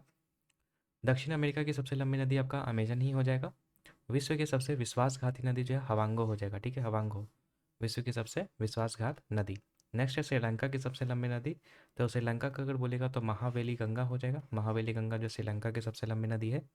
पूर्व का मोती जो है किसको कहा जाता है? तो पूर्व का मोती जो आपका श्रीलंका को ही कहा जाता है। नेक्स्ट है अफगानिस्तान की सबसे लंबी नदी कौन सी है? तो ये आपका हेलमंद है। हेलमंद जो है अफगानिस्तान की सबसे लंबी नदी है। नेक्स्ट है नेपाल की सबसे लंबी नदी। तो कर्णाली नदी हो जाएगा नेपाल की सबसे लंबी नदी। और म्यांमार की सबसे लंबी नदी की बात करेंगे तो ये आपका जो है इरावदी या इरावती, ठीक है, इसको बोलते हैं म्यांमार की सबसे लंबी नदी। और म्यांमार की जीवन धारा भी आपकी यही होती है, इरावती नदी ही होती है। अगला है आपका कि यांगून जो वो स्थित है कौन से नदी पर? तो यांगून जो कि म्यांमार में है तो ये आपका इरावती नदी पर ही जो है स्थित है। अगला है आपका यूरोप महाद्वीप की सबसे लंबी नदी। तो यूरोप महाद्वीप की सबसे लंबी नदी की बात करेंगे तो ये आपका वोल्गा हो जाएगा। और यूरोप की दूसरी सबसे लंबी नदी की बात करेंगे तो ये आपका जो है डेन्यूब हो जाएगा, डेन्यूब। डेन्यूब जो है यूरोप की दूसरी सबसे लंबी नदी है। अगला आपका है एशिया की सबसे लंबी नदी। तो एशिया की सबसे लंबी नदी जो है आपका यांग टीसी नदी हो जाएगा, यांग टीसी नदी। अगला है आपका वोल्गा नदी जो है वो गिरती है। तो वोल्गा नदी जो है आपका कैस्पियन सागर में जो है गिरती है वोल्गा नदी। और इटली की गंगा कहलाती है। तो इटली की गंगा जो है वो आपका पो नदी कहलाती है। इटली की गंगा पो नदी को कहते हैं। नेक्स्ट श्रीलंका के उत्तरी और दक्षिणी भाग को अलग कौन करता है? तो श्रीलंका के उत्तरी और दक्षिणी भाग को जो है एलिफेंटा पास जो है वो अलग करता है। ठीक है, श्रीलंका के उत्तरी और दक्षिणी भाग को। नेक्स्ट है विश्व की सबसे व्यस्त व्यापारिक नदी कौन सी है? तो विश्व की सबसे व्यस्त व्यापारिक नदी जो आपका राइन नदी है। अगला है मकर रेखा को दो बार कौन काटती है? तो मकर रेखा को दो बार जो है वो आपका दक्षिण अफ्रीका की लिम्पोपो नदी जो है वो काटती है। और बाकी कर्क रेखा हम लोग देखे थे कि कर्क रेखा को दो बार जो है वो माही नदी काटती है। अगला है विषुवत रेखा को दो बार कौन काटती है? तो विषुवत रेखा को दो बार जो है वो आपका अफ्रीका महाद्वीप की जो कांगो या फिर जो जायडे नदी है वो इसको काटती है। तो तीनों आपको याद रखना है, लिम्पोपो नदी मकर रेखा को काटती है दो बार, फिर जायडे नदी जो है आपका विषुवत रेखा को काटती है दो बार, और माही नदी जो वो कर्क रेखा को दो बार काटती है। अगला कर्क रेखा को 2 बार, देखो आ ही गया क्वेश्चन, तो ये आपको याद रखना है माही नदी। ठीक है, माही नदी को 2 बार जो है यहाँ पे काटती है। नेक्स्ट है आपका अमेरिका का सबसे बड़ा नदी तंत्र कौन सा है? तो अमेरिका का सबसे बड़ा नदी तंत्र जो आपका मिसिसिपी मिसौरी नदी तंत्र जो है वो सबसे बड़ा नदी तंत्र है अमेरिका में। नेक्स्ट है मर्रे डार्लिंग नदी बहती है कहाँ पे? तो ऑस्ट्रेलिया में बहती है मर्रे डार्लिंग। नेक्स्ट है आपका नदियों के किनारे स्थित शहर, जो कि हम लोग इंडिया वाला तो देख ही लिए थे, वर्ल्ड वाला ही है। ठीक है, तो अगर बात करेंगे राइन नदी पर कौन सा है, तो जर्मनी का नगर जो वॉन है वो आपका राइन नदी पर है। इसके अलावा वियना, बुडापेस्ट और बेलग्रेड की बात करेंगे तो ये आपका डेन्यूब नदी पर है। थोड़ा सा इन सब क्वेश्चंस को जो है आपको थोड़ा ध्यान रखना है, क्योंकि जो बिहार एसआई वाले जो होते हैं, ठीक है, वो वर्ल्ड वाले में इन सब जो स्टैटिक वाले टाइप मतलब जो पोर्शन होते हैं उस पर ज़्यादा ध्यान रखते हैं। ठीक है, तो इससे क्वेश्चन आ सकता है, तो अच्छे से इसको देख लीजिएगा, एक बार याद कर लीजिएगा। ऐसा तो मैं आपको पढ़ दे रहा हूँ। लंदन की बात करेंगे तो ये आपका टेम्स नदी के किनारे है। बर्लिन की बात करेंगे जो कि जर्मनी वाला है, तो ये स्प्री नदी के तट पर है। अगला बैंकॉक थाईलैंड वाला, तो ये आपका मेनाम नदी पर है। नाम पेन की बात करेंगे जो कम्बोडिया में है, तो ये आपका मैंकांग नदी पर है। और रोम की बात करेंगे तो इटली वाला रोम जो कि आपका टाइबर नदी पर है। न्यूयॉर्क की बात करेंगे तो हडसन नदी के किनारे है। और बगदाद की बात करेंगे तो टिग्रिस नदी के किनारे है। पेरिस की बात करेंगे तो सीन नदी। और सिडनी की बात करेंगे तो डार्लिंग नदी। ठीक है, तो ये हो गया जो ऑस्ट्रेलिया में है, डार्लिंग नदी भी हम पढ़े थे ना, तो वो सिडनी नदी आपका, सिडनी जो है आपका डार्लिंग नदी के किनारे आपका है। आगे बात कर लेते हैं हम लोग। आगे बात करते हैं हम लोग यहाँ पे वॉशिंगटन के बारे में। ठीक है, वॉशिंगटन जो है वो कौन सी नदी के किनारे है? तो ये पोटोमैक। ठीक है, पोटोमैक नदी के किनारे आपका है वॉशिंगटन। अगला है ब्यूनस। ब्यूनस आयर्स जो वो कहाँ पे स्थित है? तो ये आपका लाप्लाटा नदी पर है। ठीक है, ब्यूनस आयर्स जो है वो आपका लाप्लाटा नदी पर है। अब आते हैं विश्व की प्रमुख जनजातियों के बारे में। तो भारत का तो तुम लोगों ने देखा था, विश्व वाला भी थोड़ा बहुत देख लीजिए। उस पहला है आपका कि एबोर्जिन्स मूल निवासी हैं कहाँ के? तो ऑस्ट्रेलिया के। एबोरिजिन्स, ठीक है, एबोरिजिन्स होना चाहिए था। एबोरिजिन्स मूल निवासी कहाँ के हैं? तो ऑस्ट्रेलिया के हैं। माओरी मूल निवासी कहाँ के हैं? तो ये न्यूजीलैंड के हैं माओरी। खिड़गीज, ठीक है, खिड़गीज मूल निवासी कहाँ के हैं? तो ये मध्य एशिया के हैं, ये इंपॉर्टेंट है आपका। ठीक है, खिड़गीज वाला। अगला है कि रेड इंडियन मूल निवासी कहाँ के हैं? तो ये भी इंपॉर्टेंट है, उत्तरी अमेरिका के जो है वो रेड इंडियन मूल निवासी है। नेक्स्ट है एनो मूल। एनो मूल निवासी के हैं वो, एनो मूल निवासी कहाँ के हैं? तो ये जापान के हैं। और एस्किमो, एस्किमो भी इंपॉर्टेंट है, ये आपका टुंड्रा प्रदेश के मूल निवासी है। ठीक है, उत्तरी कनाडा और ग्रीनलैंड वाला जो रीजन है उसमें आपका एस्किमोस जो है वो देखने को मिलेंगे। अगला है बद्दू बेद्दा। ठीक है, बद्दू बेद्दा मूल निवासी कहाँ के हैं? तो ये श्रीलंका के हैं। आइनू जो है वो जापान के हैं। फिर सेमांग की बात करेंगे तो सेमांग आपका मलेशिया के हैं। हानमूल की बात करेंगे तो ये आपके चाइना के हैं हानमूल। और बुशमैन की बात करेंगे तो ये आपके कालाकारी मरुस्थल, कालाहारी होना चाहिए था। ठीक है, कालाहारी मरुस्थल जो कि आपका साउथ अफ्रीका में है, तो वहाँ के है बुशमैन। नेक्स्ट है पिग्मीज। पिग्मीज की बात करेंगे तो ये आपके कॉन्गो बेसिन के हैं। और मसाई की बात करेंगे तो मसाई जो है वो आपके तंजानिया और केन्या, ठीक है, वहाँ के मूल निवासी है। इसके अलावा युगांडा देश भी हो जाएगा इसी में। ठीक है, मतलब अफ्रीका महाद्वीप में जो रीजन है, अफ्रीका वाला जो रीजन है, वहाँ पे आपको मसाई करके जो है जनजाति देखने को मिलेंगे। नेक्स्ट है आपके किस महाद्वीप को मानव जाति का जन्मस्थल कहा जाता है? तो अफ्रीका महाद्वीप को ही जो है मानव जाति का जन्मस्थल माना जाता है। नेक्स्ट है निग्रिटो। निग्रिटो प्रजाति की जनसंख्या अधिकतम कहाँ पे देखने को मिलेगा? तो निग्रिटीज जो है वो आपके अफ्रीका में देखने को मिलेंगे। अगला है विषुवत रेखा पर स्थित देशों की संख्या कितनी है? तो विषुवत रेखा पर जो है टोटल आपके 13 देश जो है वो है। नेक्स्ट बात करते हैं मकर रेखा पर स्थित देशों की संख्या। तो मकर रेखा पर टोटल 11 जो है वो है। अगला है कर्क रेखा पर स्थित देशों की संख्या बात करेंगे तो ये आपका 18 हो जाएगा। और एमू और कोकाबर्रा, ठीक है, एमू और कोकाबर्रा पक्षी कहाँ के हैं? तो ये आपके न्यूजीलैंड के हैं। पेंगुइन जो है वो कहाँ पे पाए जाते हैं? तो ये आपके अंटार्कटिका में पाए जाते हैं। अगला है विश्व का हीरा व्यापार का सबसे बड़ा केंद्र कौन सा है? तो विश्व का हीरा व्यापार का सबसे बड़ा केंद्र ये आपका एंटवर्प है, जो कि आपका बेल्जियम अफ्रीका में है। ठीक है, अब आते हैं हम लोग विविध वाला पार्ट, और इसके बाद हम लोग का जो है वर्ल्ड ज्योग्राफी वाला भी पोर्शन खत्म हो जाएगा। अब इसको जो है आप मल्टीपल टाइम्स देख करके जाइएगा। देखो, तो पहला है आपका मिस्र के किसानों को कहा जाता है, तो मिस्र के किसानों को जो है फेल्लाह कहा जाता है। अगला है कि बाल्टोरो ग्लेशियर जो है वो कहाँ पे है? तो बाल्टेरो जो है वो आपका बल्तिस्तान में है, बल्टिस्तान होना चाहिए, बल्टिस्तान। अगला है एमू और कोकार बर्रा पक्षी कहाँ का है? तो ये अब न्यूजीलैंड का है, अभी देखे थे। पेंगुइन पक्षी आपका अंटार्कटिका में पाए जाते हैं। ठीक है, विश्व का हीरा व्यापार का सबसे बड़ा, ये भी हम लोग देख चुके थे, एंटवर्प बेल्जियम अफ्रीका में। मिस्र के किसानों को फेल्लाह कहते हैं। और ग्रेट डिवाइडिंग रेंज प्रमुख पर्वतमाला कहाँ का है? तो ग्रेट डिवाइडिंग रेंज प्रमुख पर्वतमाला जो है वो आपका ऑस्ट्रेलियाई महाद्वीप का है। अगला है ऑस्ट्रेलिया में भेड़ पालन केंद्रों के काम करने वाले मजदूरों को क्या कहा जाता है? तो ये आपका जेकारू कहा जाता है, जो आपके ऑस्ट्रेलिया में भेड़ पालन केंद्र में काम करते हैं उसको जेकारू कहते हैं। अगला है यूनाइटेड किंगडम को फ्रांस से अलग कौन करता है? तो इंग्लिश चैनल जो है वो आपका यूनाइटेड किंगडम को फ्रांस से अलग करता है। नेक्स्ट है कोलोराडो है। तो कोलोराडो क्या है? तो ये आपका उत्तर अमेरिका के पर्वतीय पठार है, उसको कोलोराडो कहते हैं। अगला है ब्राज़ील का कहवा बाग कहलाता है। तो ब्राज़ील का जो कहवा बाग है उसको फजांडा कहते हैं। ठीक है, ब्राज़ील का जो कहवा बाग होता है उसको क्या कहते हैं? फजांडा कहते हैं। आगे बात करते हैं आगे है आपका कि ब्लैक हिल्स जो है वो कहाँ पे स्थित है, तो ब्लैक हिल्स आपका अमेरिका में स्थित है। नेक्स्ट है विश्व का सबसे बड़ा मोटर वाहन। तो विश्व का सबसे बड़ा मोटर वाहन की बात करेंगे तो ये आपका कार उद्योग हो जाएगा, जिसका केंद्र आपका जो है वो डेट्रॉइट उत्तरी अमेरिका में है। ठीक है, विश्व का सबसे बड़ा मोटर वाहन केंद्र। नेक्स्ट है दुनिया का सबसे निचला बिंदु मृत सागर जो वो कहाँ पे है, तो ये आपके जॉर्डन और इसराइल के बीच में है आपका दुनिया का सबसे निचला बिंदु, जिसका नाम है मृत सागर। अगला है हैम्बर्ग शहर जो वो किस देश में स्थित होता है, हैम्बर्ग आपका जर्मनी का है। नेक्स्ट है विश्व के स्थल रूप देशों की संख्या, मतलब लैंड लॉक्ड जो देश हैं उसमें कितने देश हैं, तो 45 देश शामिल है। नेक्स्ट है क्षेत्रफल की दृष्टि से विश्व का सबसे बड़ा भू आवेष्टित देश, मतलब क्षेत्रफल की दृष्टि से भू आवेष्टित के अंदर चारों तरफ से जो है भूमि से घिरा हुआ, तो ये आपका कजाकिस्तान कहलाता है। ठीक है, सबसे बड़ा ये देश है। नेक्स्ट है Golden Gate Bridge. Golden Gate Bridge एक आपका सैन फ्रांसिस्को में है। अगला है रूर घाटी जो है किस देश में स्थित है, तो ये आपका जर्मनी में है। और भारत का रूर प्रदेश किसको कहते हैं, तो हम लोग पढ़ चुके थे, भारत का रूर प्रदेश जो है झारखंड में जो है उसको कहते हैं, झारखंड का जो आपका छोटा नागपुर प्लेट्यू है उसको कहते हैं। अगला यूरोप का सबसे बड़ा नगर कौन सा है, तो ये आपका लंदन है, यूरोप का सबसे बड़ा नगर। और आगे है गर्म स्थल अल अनिजियाह। ठीक है, गर्म स्थल अल अजिजिया जो है वो आपका लीबिया में है, लीबिया में। नेक्स्ट है पेंटागोनिया के पठार कहाँ पे है, तो ये आपके दक्षिण अमेरिका में है। लॉस एंजलस कहाँ पे पड़ता है, तो ये आपका कैलिफोर्निया अमेरिका में है। मोनाको कहाँ पे है, तो मोनाको आपका इटली और फ्रांस के बीच में है। उसके बाद है आइसोनिफ क्या होता है, तो आइसोनिफ का मतलब क्या होता है, आइसो का मतलब क्या होता है इक्वल, और निफ का मतलब होता है बर्फ से रिलेटेड। ठीक है, तो बर्फ गिरने के समान क्षेत्र को जो है हम लोग आइसोनिफ कहते हैं। नेक्स्ट है आपके इनसे इंसेलबर्ग। ठीक है, इंसेलबर्ग का निर्माण जो है वो पवन के अपर्दन से होता है, इंसेलबर्ग का निर्माण। नेक्स्ट है कि विश्व में समुद्र तट रेखा सर्वाधिक लंबी होती है कहाँ की, तो कनाडा की।